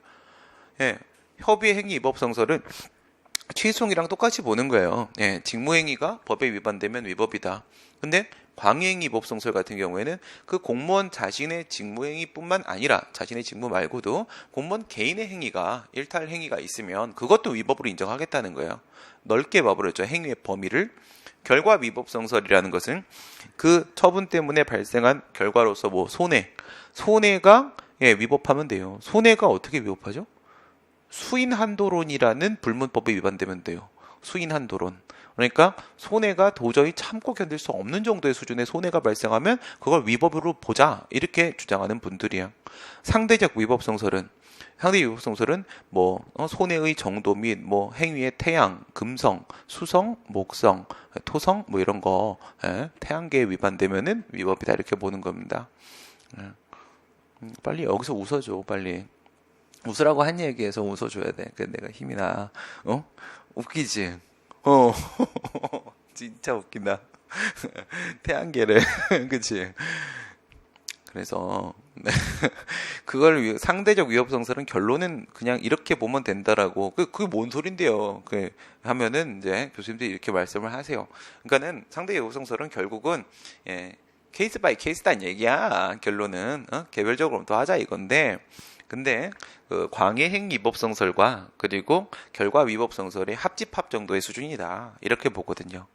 광의행위 위법성설, 행위 위법 중에서 넓게 보는 거잖아. 결과가 위법이다. 그래서 인정되는 위법은 행위의 위법보다 무조건 더 넓어요. 그거가 합집합된 정도의 수준이다. 엄청 넓어졌다는 거예요. 그래서 협의행위 위법성설, 광의 위법성설, 결과 위법성설, 상대 위법성설은 점점 위법성의 범위를 넓게 보게 되는 겁니다. 취소송에서는 뭘 봐요? 처분이라는 행위가 위법인지를 보는 거잖아. 그죠? 그럼 여기서 결과 위법이 포함돼 버리면은 그러면 취소송하고 국가배상하고는요 판단의 내용 자체가 전혀 달라지는 거잖아요. 그러면 기판력은 하나도 안 미친다 이런 결론으로 갈 수밖에 없어요. 그게 바로 전면적 기판력 부정설이에요. 교재에 보면은 전면적 기판력 긍정설, 그다음에 제한적 기판력 긍정설, 그리고 전면적 기판력 부정설 이렇게 3개의 학설 대립이 있어요. 협의행위 위법성설은 취소 소송하고 똑같이 보는 거기 때문에 처분이 위법이라는 인용 판결 나와도 적법이라는 기각 판결 나와도 양쪽 모두 다 국가배상 후소 쪽에 기판력이 미쳐요. 그 다음에 광의행위 위법성설은 조금 더 넓게 보는 거란 말이에요. 더 넓게 봐. 행위의 위법은 행위의 위법이잖아. 그러면 취소소송하고 비교할 수 있는 거죠.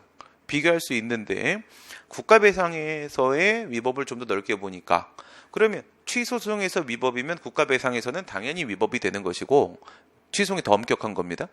그 다음에 취소송에서 만약에 적법이라고 하더라도 거기서 탈락했다고 하더라도 여기서는 살아남을 수 있어요. 위법이 될 수도 있는 겁니다. 그래서 광행 위법성설 따르면 제한적 기판력 긍정설의 입장이 되고 결과 위법이라는 게 포함되어 있는 결과 위법성설하고 상대적 위법성설 2개를 따라가게 되면은 전면적 기판력 부정설 입장이 돼버린다는 겁니다. 그게 선결 문제와 관련된 문제인데 그 손해 발생의 원인이 되고 있는 처분에 대한 뭐가 있었으면은 전소, 취소송이 있었으면은 이 기판력이 미치냐 안 미치냐, 기판력과 선결관계 논의가 나오는 거라고 했어요. 만약에 전소, 취소송이 없었더라고 한다면 그냥 국가배상에서 이 민사법원이 과연 처분에 대한 위법성 심사를 할 수 있을까라는 그냥 선결 문제, 구성 요건적 기록과 선결 문제의 논의가 나오게 되는 겁니다. 두 개 비교하시고, 졸려 죽겠지. 네. 오랜만에 눈동자 돌아가는 거 봤어 내가 방금. 거기 들어. 눈동자가 이렇게 하면 올라가잖아. 그치? 이게 졸 때 눈동자 뒤집어지는 거 봐. 방금 내가 눈동자 뒤집어지는 또 묘기를 부려버리네. 네. 그 다음에 이거 생각해봐. 이제 기속력으로 가봅시다. 기속력으로 가면 문제는 항상 기판력, 기속력 이렇게 나오는데 거부 처분에 대한 문제를 아까 전에 얘기했던 거 그걸로 한번 생각을 해봐봐요. 거부 처분이 이렇게 있습니다. 거부 처분이 있는데 이 거부 처분에 대한 취소 소송을 제기를 했어요. 거부로 지금 내가 설정을 한 이유는 뭐냐면 적극적 처분으로 설정을 해버리게 되면은 뒤쪽에 후소를 취소용으로 설정할 수가 없어요. 무슨 말인지 알겠죠? 앞에 적극적 A 처분이 있었어. 취소 판결 나온 다음에 그 다음에 소송을 들어가려고 하게 되면은 저 처분이 나온 다음에 이미 90일이 지나도 그 옛날이 지났을 것이기 때문에 무효확인 소송으로 다룰 수밖에 없거든. 무효확인 소송으로 가도 솔직히 모순관계가 있기 때문에 기판력 얘기를 끌어낼 수는 있어요. 근데 가장 정형적으로는 뭐예요? 동일 소송물 상태를 가지고 얘기하는 게 좋으니까 거부를 내가 놓고 설정을 한번 해본 겁니다. 이렇게 해놓고 나서 여기서 이제 인용 판결이 나왔습니다. 취소 판결이 나왔어요. 취소 판결이 나왔으면 처분이 위법이라고 인정을 한 거죠. 그리고 이제 이게 확정이 됐습니다. 아까 전에 그 노조 설립 요걸로 생각을 한번 해보시면 돼요. 그리고 나서 행정청이 다시 또 거부 처분을 했어요. 거부 처분을 했다. 그리고 나서 여기다가 이제 다시 또 취소송을 이렇게 제기를 합니다. 이렇게 되면은 앞에 이게 뭐야? 전소가 앞에 취소이 있죠. 전소의 확정 판결이 이렇게 있습니다. 그러면 얘가 누구야? 얘가 전소가 되는 거고 얘가 누구예요? 얘가 후소 이렇게 되죠. 그리고 전소의 확정 판결이 여기에 이렇게 있지 않습니까? 이 확정 판결이 여기에다가 만약에 기판력을 이렇게 미치게 된다면 생각을 해봐요. 기판력을 미쳐요. 그러니까 앞에도 똑같이 근로자가 아닌 자의 가입을 허용했다. 뒤에도 똑같이 근로자가 아닌 자의 가입을 허용했다라는 이유로 구직 중에 있는 사람 포함됐다는 이유로 해서 거부를 했다라고 하게 되면 앞에 있는 거부하고 뒤에 있는 거부하고 똑같은 거부죠. 완전히 똑같은 거부가 되는 거고 전소하고 후소하고 소송물도 완전히 똑같아지는 거죠. 그러면 기판력 미칠 수 있죠. 기판력이 미치게 되면 여기서 인용 판결 나올 거 아니겠습니까? 그죠? 근데 이렇게 생각을 해봐.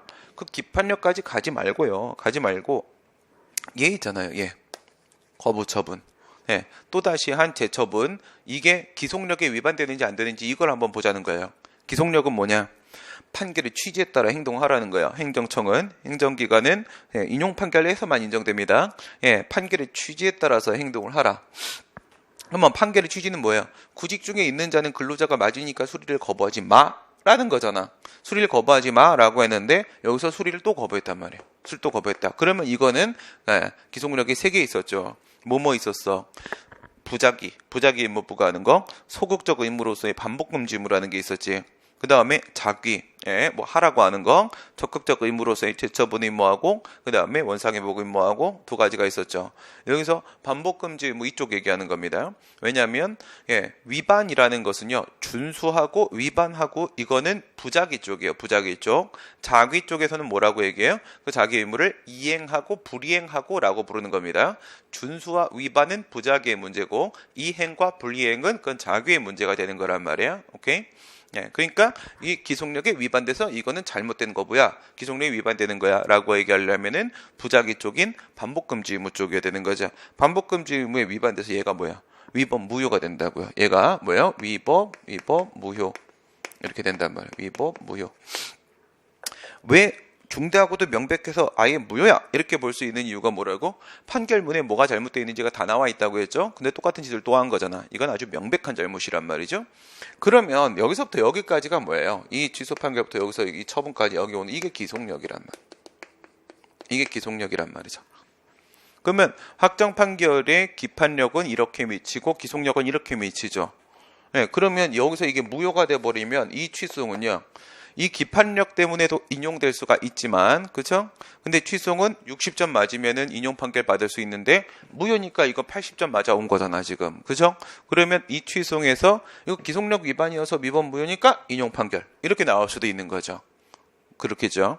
기판력이 미쳐서 인용 판결 나올 수도 있는 거고 기속력이 미쳐서 위반돼서 인용 판결 나올 수도 있는 거란 말이야. 그러면 결국은 뒤에는 이 후소 취소를 인용시키는 거잖아. 지금 기판력하고 기속력이. 그러니까 이런 생각하는 사람들이 생기는 거야. 그러면 여기서부터 요거까지가 이게 바로 기속력 아니냐? 그런 거 아니야? 이런 주장을 하는 사람들이 생긴 거예요. 그게 바로 기속력의 성질에 보게 되면은 특수 효력설과 그 다음에 기판력설이 있어요. 기판력설 주장하는 분들이 이런 얘기를 하는 거예요. 그 사람들은 기속력이라는 것은 이 기판력의 일 내용 하나의 속성에 불과한 것이다. 그렇게 얘기를 기속력은 기판력이다. 이렇게 얘기를 해버리는 거예요. 맞겠어요? 틀리겠어요? 틀리죠. 말이 안 돼요. 왜냐하면 기판력이라는 것은 소송법적 효력, 절차법적 효력이고 그건 어디에 적용되는 거냐면 후소에 적용되는 거예요. 후소에. 그 다음에 기속력이라는 것은 이거는 실체법적 효력, 이거는 처분에 적용되는 겁니다. 기판력이라는 것은요. 인용 판결에서도 기각 판결에서도 다 존재할 수 있는 거잖아. 기속력이라는 것은요. 인용 판결에서만 인정돼요. 판결의 취지에 따라 행동해라. 그러니까 기각 판결에는 그런 게 없습니다. 기각은 처분이 적법하다고 인정한 거잖아요. 그러면 거기도 기속력이 있다면 행정청은 처분이 적법이라고 법원이 인정을 했으니까 그 처분을 뭐 해야 돼요?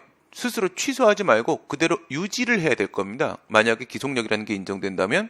하지만 기속력은 인용 판결에만 인정되는 거지 기각 판결에는 없다는 거예요.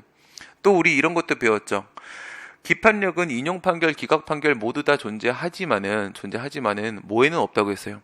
주체, 절차, 형식 이런 하자 쪽에는 기판력이라는 게 없다고 했죠. 기억나죠? 내용 쪽에만 있는 거라고 했어요. 내용 쪽에만. 하지만 기속력은요. 주체, 절차, 형식, 내용에 있어서의 위법이 인정되면 전부 다 기속력이라는 게 인정이 돼요. 지금 우리 비교한 거 생각해 보게 되면 기판력, 기판력은 민사소송에도 존재하고 있다. 다른 모든 소송에 다 인정되는 것이다. 하지만 기속력은 행정소송에서만 인정된다. 기판력은 인용, 기각 모든 본안 판결에 다 인정된다. 하지만 기속력은 인용 판결에서만 인정이 되는 것이다. 기판력은 소송법적 효력이다. 기속력은 실체법적 효력이다. 그래서 얘는 후소에 적용되고 얘는 처분에 적용되는 것이다. 기판력은 내용상 위법 여부에 대한 판단에만 적용된다. 하지만 기속력은 주체, 절차, 형식, 내용 모든 위법성 판단에 다 적용될 수가 있는 것이다. 엄연히 서로 다른 것이다. 따라서 기판력설의 입장은 언뜻 보면 그럴듯해 보이죠. 맞는 것 같긴 한데 속으면 안 된다는 거죠. 이거는 서로 전혀 다른 것이다. 이런 겁니다. 우리 기속력에 대한 이야기를 보도록 하겠습니다. 5페이지 형성력 대세요. 형성요 소급표 뭐 설명드렸던 얘기고요. 대세요는 제3자한테 미치는 건데 거기는 제가 인용 판결의 효력이라고 했죠. 인용 판결의 효력이 제가 형성력이라고 얘기하지 않았습니다. 형성력 당연히 포함되는 거고요.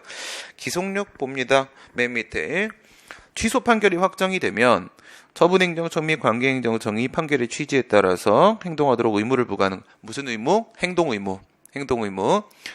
행위에는 자기가 있고 부자기가 있고 두 가지가 있는 거잖아. 그래서 부자기 의무 부과하는 부분도 있고 자기 의무 부과하는 부분도 있는 겁니다. 126페이지 방금 설명드렸던 기판력설하고 그 다음 특수효력설 기판력설의 입장은 틀렸다. 이게 왜 이런 얘기가 나왔던 거냐면 그 판례 한번 봐봐요. 이 판례가 말이에요. 행정소송법상 판결이 하나는 것이고 민사소송법상 판결에는 기속력이 없다고 한 바 있으며 그동안 기속력과 기판력의 용어 혼용의 문제를 극복하고 여기까지 있죠. 여기까지. 이게 무슨 말이냐? 재작년에 이 밑에 그 뒷부분 판례가 나오기 전에, 전까지는 우리 대법원이 기판력을 기속력이라고 부르기도 하고 기속력을 기판력이라 부르기도 하고, 용어를 막 혼용을 했는데, 혼용을 하면은 있잖아, 그게 되게 웃긴 거예요. 진짜 이 기판력 얘기가 나와야 될 때, 기판력이라고 말을 안 하고 기속력이라고 말을 해요. 그리고 기속력 얘기가 나와야 될 때 기판력이라고 말을 해요. 그 거꾸로 막 자꾸 얘기를 한단 말이에요. 그래서 용어를 혼용하고 심지어 혼동이라고 얘기하시는 분들도 계셨고, 교수님들조차 혼동하셨어요. 교수님들조차 그 표현에 또 쏘아가지고, 분명 이 상황은, 처분에 대한 문제로서 기속력 상황인데, 그런 얘기를 하고 있는 중인 건데, 그걸 막 교수님들도 지금도 책에 잘못된 게 되게 많아요. 교수님들 잘 모르셔갖고 막 그거 틀리시고 막 그랬는데, 그래서 대법원이 있죠, 재작년에 반성한다고 인정을 했어요. 잘못했다. 지금까지 내가 혼동한 건 아니었고 혼용한 건데, 근데 내가 이렇게 너무 부주의하게 자꾸 표현을 했기 때문에 이제 그렇지 않겠다. 그래서 이제는 안 그래요. 이제는 요 판례가 나온 겁니다. 뭐라고 했냐?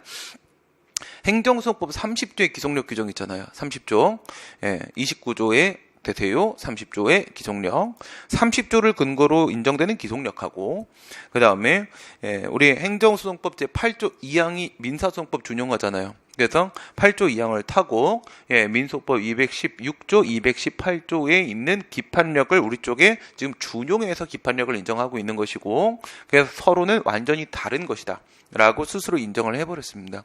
이제는 대법원이 뭘 하고 있다가 기판력하고 기속력을 이제는 확실하게 구별을 해준다. 그 전까지는 뭐였어요? 혼용했다. 지금은 구별해준다. 그 다음 마지막에 마지막이 아니구나. 그 종류 보시게 되면 반복금지 의무, 이거는 언제나 적용되는 겁니다. 무슨 말이냐면 재처분의 의무, 자기 의무 얘기할 때도 반복금지 의무는 무조건 같이 고려할 수밖에 없어요. 재거부 처분을 했다고 했을 때 그 재거부 처분이 행정소송법 제30조 2항에 있는 적법한 재처분의 이행이었는지를 보려면 반복금지 의무에 위반되는지를 봐야 됩니다. 눈으로 한번 확인해 봅시다. 오른쪽 페이지에 있네. 127페이지에 127페이지 한번 보시면요. 왼쪽이 지금 현행법입니다. 현행법에 보면 1항 처분 등을 취소하는 확정 판결은 사건에 관하여 그 사건에 관하여 당사자인 행정청과 그 밖의 관계행정청을 기속한다. 당사자는 피고 얘기하는 거겠지. 피고행정청, 그 다음에 이 처분과 관련되는 행위를 하는 다른 모든 행정기관까지 다 구속을 시키게 됐다 이겁니다. 그럼 이게 바로 뭐예요? 기속력의 일반 조항이에요. 일반 규정입니다. 그 다음 2항 판결에 의해서 취소되는 처분이 당사자의 신청을 거부하는 것을 내용으로 하는 경우에는 그 처분을 행한 행정청은 판결의 취지에 따라 다시 이전의 신청에 대해서 처분을 해야 된다. 우리가 계속 했던 얘기죠. 거부에 대해서 취소 판결 나오면 거부가 사라지지. 그러면 이전의 신청만 남아있지. 그러면 새로 신청할 필요가 있다는 거 없다는 거야? 필요 없다는 거야. 새로운 신청을 할 필요는 없는 거고, 옛날에 했던 그 이전의 신청에 대해서 행정청이 판결의 취지에 따라 다시 재처분을 하는 겁니다. 만약에 기속행위였다라고 하게 되면은 그러면 반드시 허가가 나올 거예요. 하지만 재량행위라고 하게 되면은 이전의 신청에 대해서 다시 재처분을 하면서 또 거부가 나올 수도 있습니다. 기속력의 위반됨이 없이 다시 또 거부가 나올 수도 있습니다. 이건 뭐야? 이건 거부처분 취소이에요. 거부처분 취소. 3항 보세요. 재처분 의무 규정이죠. 그러니까 1항은 일반 조항 규정이고요. 그 다음에 2항은요 재처분 의무 규정이고 3항도 재처분 의무입니다. 2항의 규정은 신청에 따른 처분이 절차의 위법을 이유로 취소되는 경우에도 준용한다. 이 표현 조심하시고요. 신청에 따른 처분입니다. 신청에 대한 처분과 신청에 따른 처분은 다른 겁니다. 신청에 대한 처분이라는 것은 신청에 대해서 뭔가 대답을 한다는 거야. 응답을 한다는 겁니다. 그러니까 거기에는요, 어떤 응답을 해도 상관없어요. 내용과 관계가 없다는 겁니다. 아무런 처분이나 해도 상관없습니다. 그게 뭐야? 신청에 대한 처분이에요. 신청에 따른 처분은요, 신청한 대로 받아주는 거예요. 그러니까 이건 인용 처분입니다. 오케이? 비교하시고 신청에 대한 처분은 인용 처분과 기각 처분과 둘 다 있을 수 있다. 신청에 따른 처분은 인용 처분을 말하는 것이다. 그러니까 지금 이 3항은 인용 처분이에요. 허가 처분입니다. 허가 처분이 절차 위법을 이유로 취소됐다는 거예요. 허가 처분이. 어떤 상황이 발생하는 거냐면 경험관계 생각해봐요. 행정청이 갑한테 허가를 해줬습니다. 근데 경험관계니까 한 명밖에 선정이 안 되잖아. 여기서 의리 소송을 제기해. 근데 의리 뭘 받냐면 갑한테 밟아야 되는 절차를 안 밟았다는 거야. 이유 제시 같은 걸 안 했다는 거야. 응? 예, 마치 지가 갑을 좋아하는 것처럼, 갑을 위해 싸워주는 것처럼 하면서 소송을 제기합니다. 근데 절차상 하자 또 역시 위법은 위법이기 때문에 이것 때문에 취소 판결이 나와버리게 되면요, 갑 입장 어때요? 갑이 잘못했습니까? 행정청이 잘못했죠. 행정청이 절차를 안 밟은 거잖아. 갑이 허가 요건을 못 갖춰온 게 아니에요. 갑에게 잘못이 있는 게 아니죠. 근데 의리 거기다 소송을 제기해서 취소를 시켜버리면 갑의 입장에서는 정말 어처구니없는 상황이 발생하는 겁니다. 이랬을 때 갑이 옛날에 신청했던 이전에 신청이 있죠. 그 신청에 대해서 다시 또 처분해주라는 거야. 근데 다시 처분을 하다 보니까 허가를 못 내주는 상황이면 어쩔 수 없지만 대체로는 99% 다시 허가 나옵니다. 갑한테. 그러면 이제 비교를 한번 해보세요. 반복 금지 의무하고 그다음에 재처분 의무하고 원상회복 의무 중에서 법의 근거를 두고 있는 건 뭐야? 하나밖에 없어요. 재처분 의무. 반복 금지 의무하고 원상회복 의무는 근거가 없습니다, 지금. 그럼 이제 여기서 무슨 생각을 해야 되는 거냐면 하나는 소극적 의무고 하나는 적극적 의무잖아. 반복 금지 의무 그리고 원상회복 의무. 소극적 의무는 일반 규정으로부터 도출을 할 수가 있다고 보는 게 일반적이에요. 일반 규정에서부터 반복 금지 의무는 포함되어 있다. 도출할 수 있다. 그러면 두 개가 인정됐지. 그럼 적극적 의무. 원상회복 의무는 반드시 뭐가 있어야 돼요? 명문의 근거가 있어야만 인정될 수 있는 겁니다. 명문의 근거가 있어야만. 근데 없잖아. 그러면 인정이 안 되는 거라고요. 그래서 어떤 결론이 나오냐? 지금 우리 법에 따르면 반복 금지 의무하고 재처분 의무는 인정되고 원상회복 의무 인정 안 되고 이렇게 되는 거고 판례도 그렇게 보고 있는 거야. 근데 오른쪽 칸에 보시게 되면은요, 행정소송법 개정안 2013년도 3월달 법무부 예고한 그 개정안 32조에 기속력 규정이 있는데 보시면은 1항, 2항, 3항은 똑같아요. 1항, 2항, 3항은 똑같은데 4항이 추가됐어요. 4항에서 판결에 따라 취소되는 처분 등이 이미 집행된 경우에 당사자인 행정청과 그 밖의 관계 행정청은 그 집행으로 인하여 직접 원고에게 발생한 위법한 결과를 제거하기 위해 필요한 조치를 해야 된다. 뭐가 포함됐죠? 결과 제거 의무죠. 결과 제거가 바로 원상회복이잖아. 위법한 처분이 있기 전의 상태로 원래 상태로 되돌려두는 거, 원상회복, 결과 제거 같은 말입니다. 그래서 결과 제거 의무, 원상회복 의무가 개정안에는 포함이 됐다는 거야. 포함이 됐기 때문에 그러면 개정안 이거 통과되면 기속력 그 세 개 다 인정되는 겁니다. 이제 반복금지 의무, 재처분 의무, 원상회복 의무. 오케이? 네, 다시 정리합니다. 지금 우리 법에는 반복금지하고 원상회복 의무에 대한 규정은 없다. 하지만 반복금지 의무는 인정될 수 있고 원상회복 의무는 인정될 수 없는 거다. 원상회복 의무는 개정안에는 포함이 되어 있다. 재처분 의무에 대한 규정밖에 없다. 재처분 의무가 2항, 3항 두 개가 들어가 있다. 두 개가 들어가 있는데 요거 비교 한번 해봐봐요. 거부 처분이죠, 2항. 3항은 허가 처분이잖아요. 허가 처분이잖아. 그러면 경원자 소송이죠. 몇 유형입니까? 3유형, 3유형.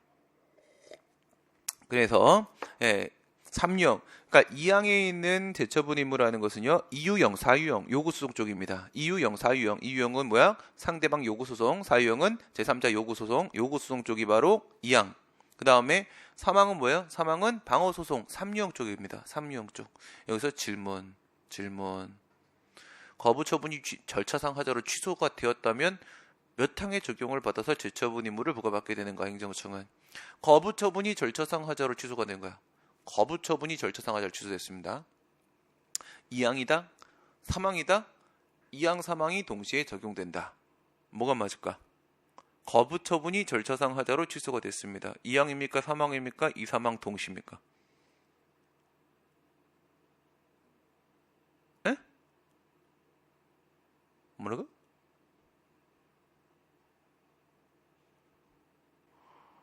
그냥 찍어. 뭐 인생 뭐. 3항? 고마워. 틀어줘서. 아니 이거를 내가 수업 시간에 옛날에 한 몇 년, 5, 6년 전에 처음 애들한테 물어봤거든. 예. 왜 그냥 지금까지 기본 강의 할 때마다 얘기하는데 한 번도 맞추는 사람이 없어요. 예. 지금 내 힌트까지 줬어. 힌트 뭐 줬어요? 그 2항은 요구소송이라고 했어 내가. 사망은 방어소송이라고 했지. 이항은 이유형, 사유형 상황이라고 했고 사망은 삼유형 상황이라고 했잖아. 이렇게 해서 주소까지 다 잡아줬어. 주소까지. 그리고 내가 방금 뭐라고 했냐면 거부 처분이 절차상하자로 취소됐다고 했어요. 거부 처분이 절차상하자로 취소가 됐으면은 이건 요구소송입니까? 방어소송입니까? 요구소송이잖아요. 그쵸? 거부 처분이잖아. 거부 처분. 예. 요구소송이니까 당연히 이항 적용을 받아야 되겠죠. 절차상하자를 보면 안 된다고 했다고. 오케이? 예. 사망은 신청에 따른 처분이잖아. 처분이 무슨 처분이어야 돼? 허가 처분이 된다고요. 그죠? 인용 처분이 된단 말이죠. 거부가 절차상하자로 취소가 되면은 몇 항이다? 2항이다. 2항이다. 그러면 이제 정리합니다. 거부 처분의 모든 하자. 이게 2항이에요. 2항이니까 이유형, 사유형인 거예요. 그렇게 만든 거예요. 네, 제안을 했거든. 청와대 거기다가 내가 올려가지고 이거 좀 외우기 쉽게 해달라. 그래서 사망이니까 3유형인 거야. 사망이니까. 알겠어요? 네, 다시 거부 처분의 모든 하자. 이게 2항이야. 그 다음에 사망은요.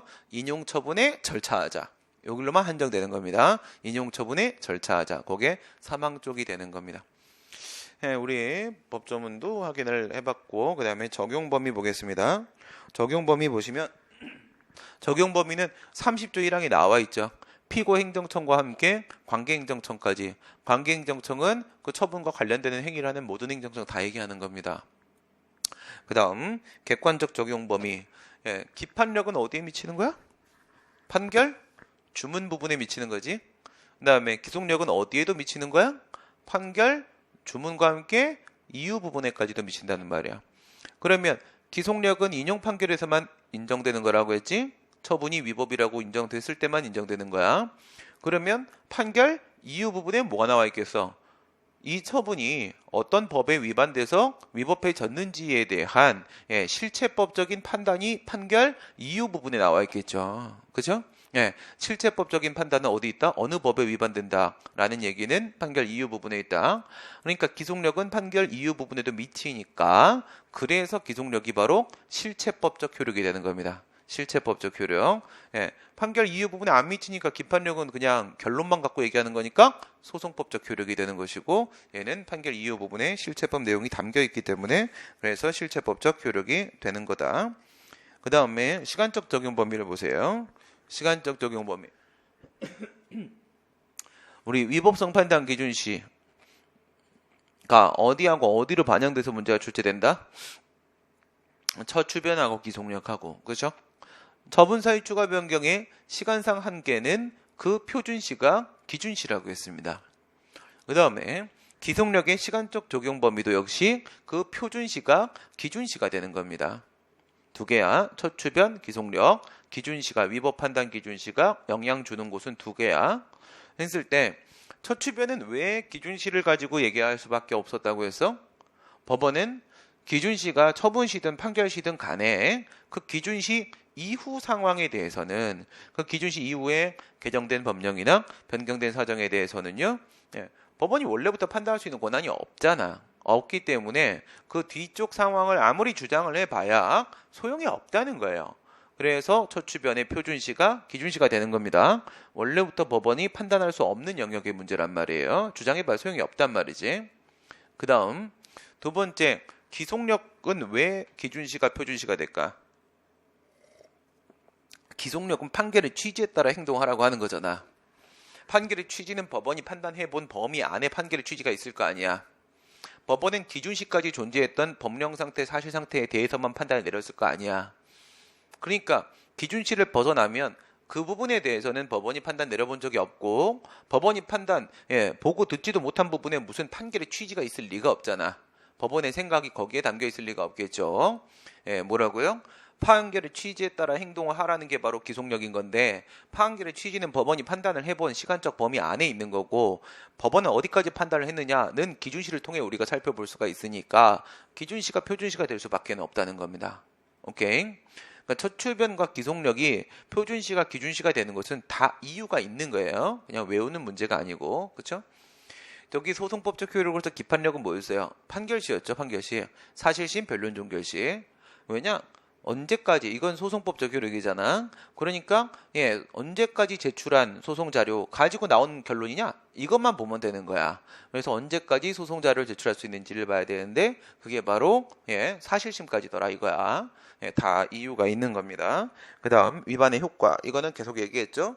중대 명백성서를 적용하는 건 맞고요. 중대 명백성서를 적용을 하는데 근데 이게 당연히 중대하고 또 명백까지 하다고 했어요. 명백까지.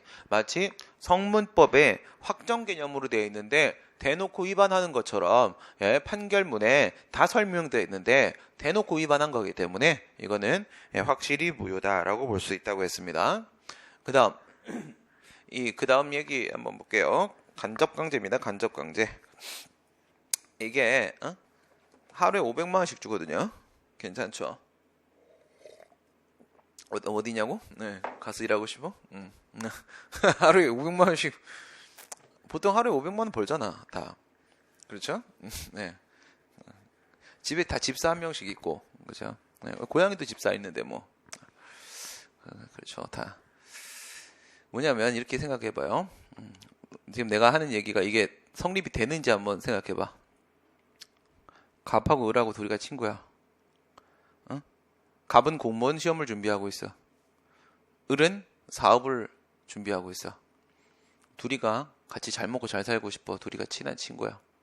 그래서 돈을 벌고 있는 을이 갑 이제 공무원 시험 준비할 수 있도록 수험 자금을 대줬어. 원하는 게 있어. 갑을 합격시킬 거야. 그리고 나서 갑이 일을 하게 되는 부분, 그 분야 쪽으로 얘가 사업을 진출을 할 거야. 그러면 잘 해달라는 게 아니야, 갑한테. 잘 못해달라는 거야, 나한테. 나를 죽여달라는 거야, 을은. 내가 허가를 신청할 거야. 뭐 영업을 하겠다, 사업을 하겠다, 뭔가 허가를, 그 분야에 사업이 있겠죠? 허가를 신청할 거야. 그러면 갑이 그걸 거부할 거야, 일부러.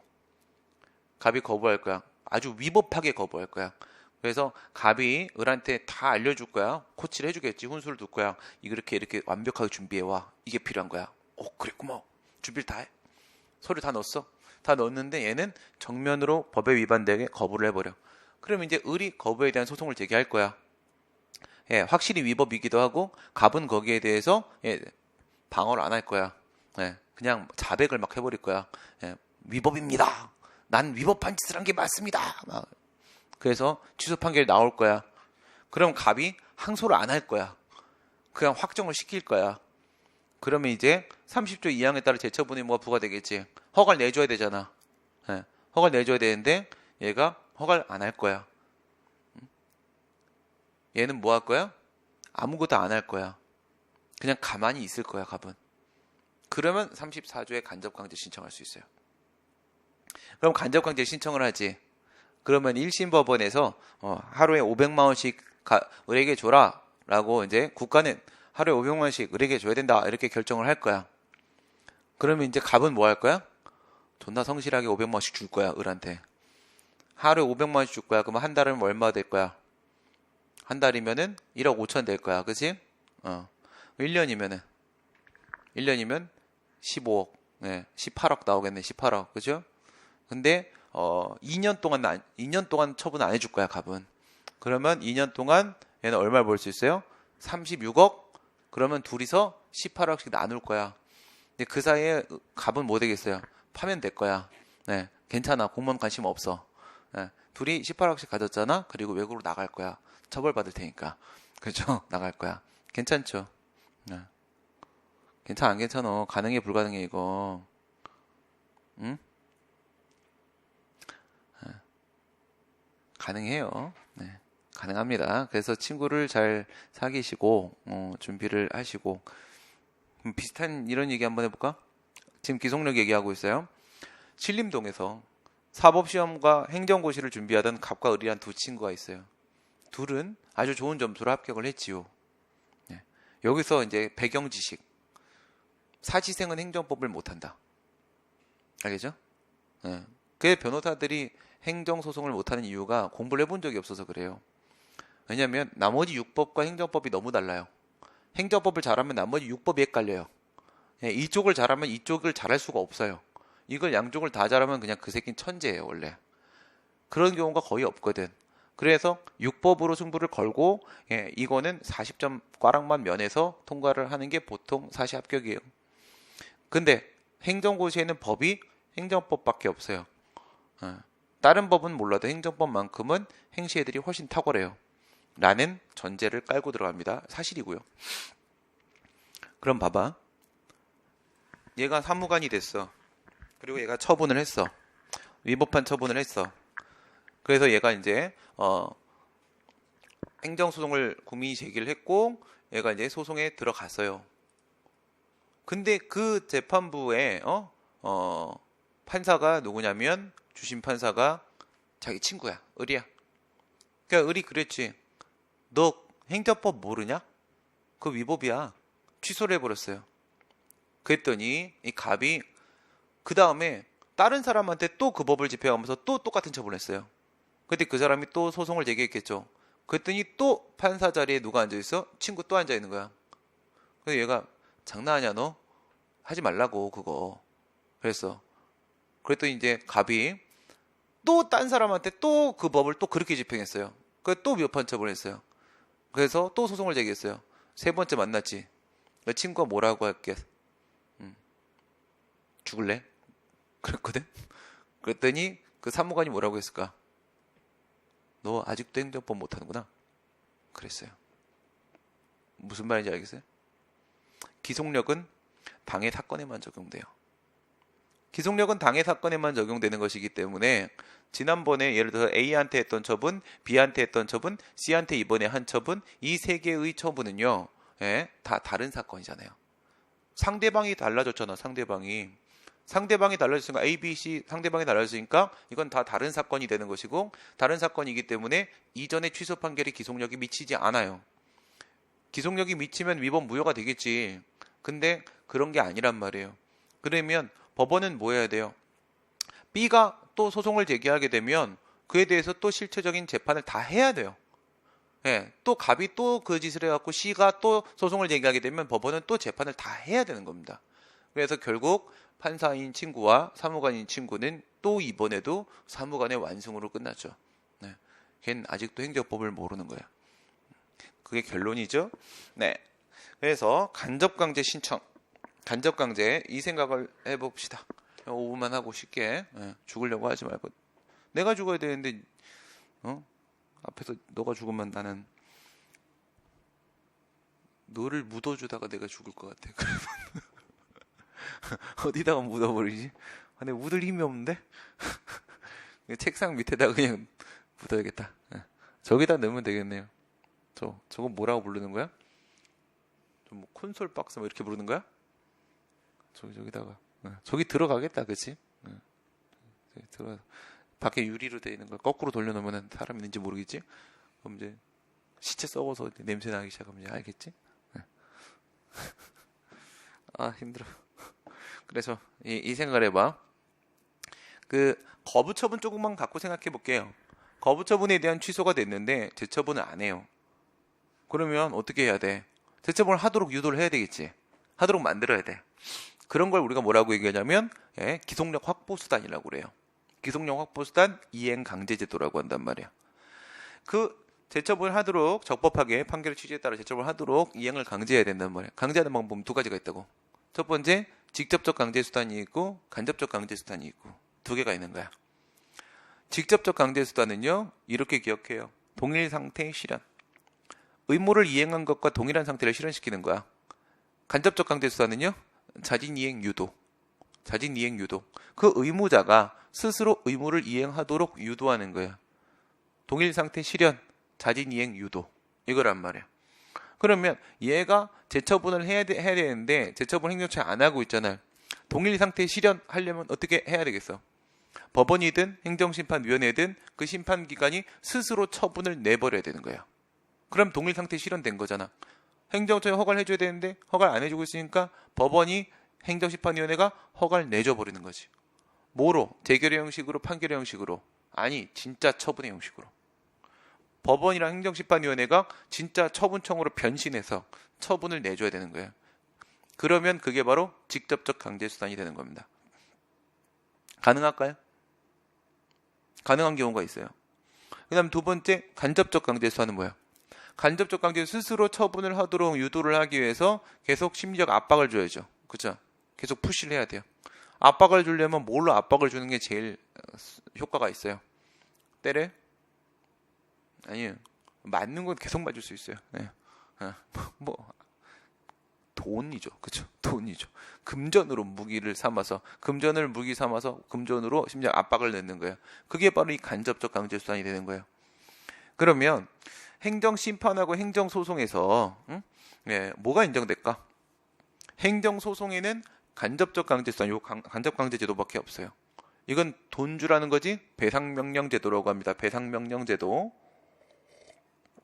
그런데 행정심판에는요. 행정심판법 제50조에 보게 되면 뭐가 있냐면 직접처분제도라는 게 있어. 직접처분제도. 그게 바로 직접적 강제수단이에요. 직접강제.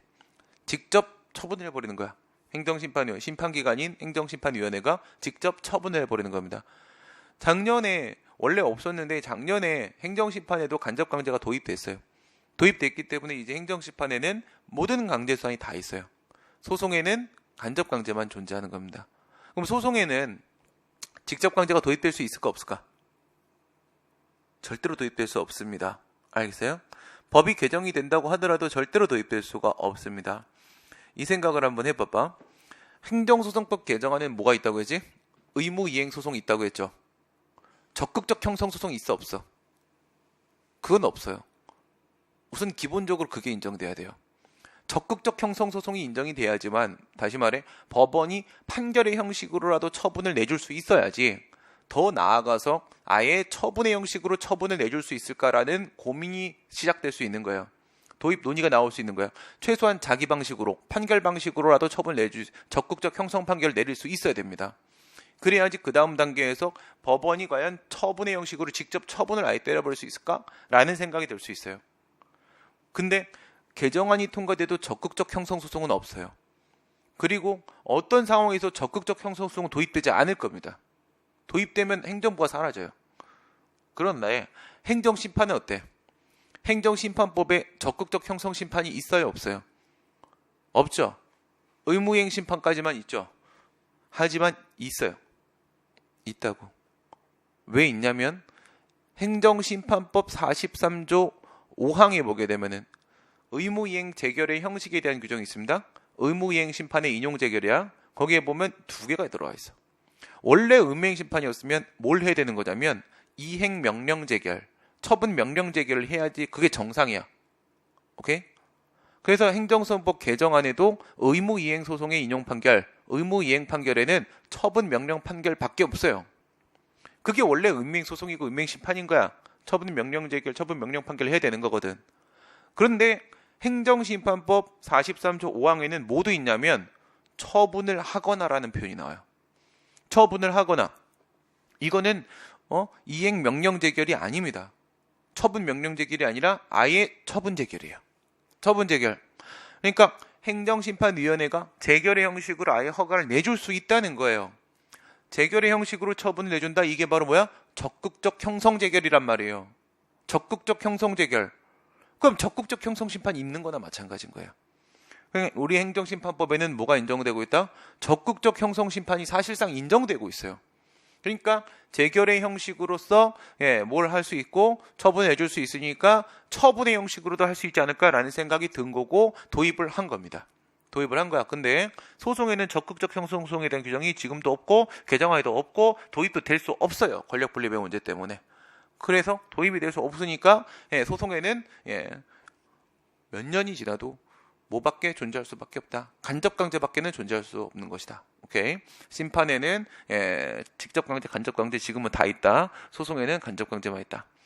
그 다음에 또 그 배상명령제도라고 했죠. 저거는 직접처분제도라고 했고 배상명령제도 이게 그러면 손해배상이냐 이런 생각을 해봐야 돼요. 이게 손해배상일까? 그건 아니란 말입니다. 재처분이 늦어짐으로써 나한테 뭔가 손해가 발생하겠죠. 국민의 입장에서 사업을 늦게 해야 되니까 시장이 늦어지면서. 그렇다고 해서 이게 손해배상인 거 아니야. 이름이 배상명령제도라고 해서 손해배상인 거 아닙니다. 따로 손해배상 청구해야 됩니다. 따로 손해배상 청구하면 손해배상 다 받을 수 있어요. 이거는 뭐야? 그냥 심리적 압박 수단인 거예요. 이건 손해배상제도가 아니다. 이것은 심리적 압박수단, 예. 이행강제금 부과하는 거랑 비슷한 겁니다. 그 다음, 또 뭘 조심을 해야 되냐. 문제로 맨날 나오는 거는 재처분 의무가 부과됐는데 아예 재처분 안 하고 가만히 앉아 있는 거 말고 어떤 경우도 아까 전에 근로자가 아닌 자 가입 허용 이거 있죠. 똑같은 잘못을 또 범하면 뭐라고 했어? 무효라고 했죠. 기속력에 위반돼서 무효라고 했지. 무효다. 판례하고 뭐라고 얘기하고 있어? 예, 기속력에 위반되는 위법한 재거부 처분을 하게 되면은 그것은 아무런 재처분을 하지 않은 거랑 마찬가지다 이거야. 마찬가지다. 따라서 뭔가 재처분했어요.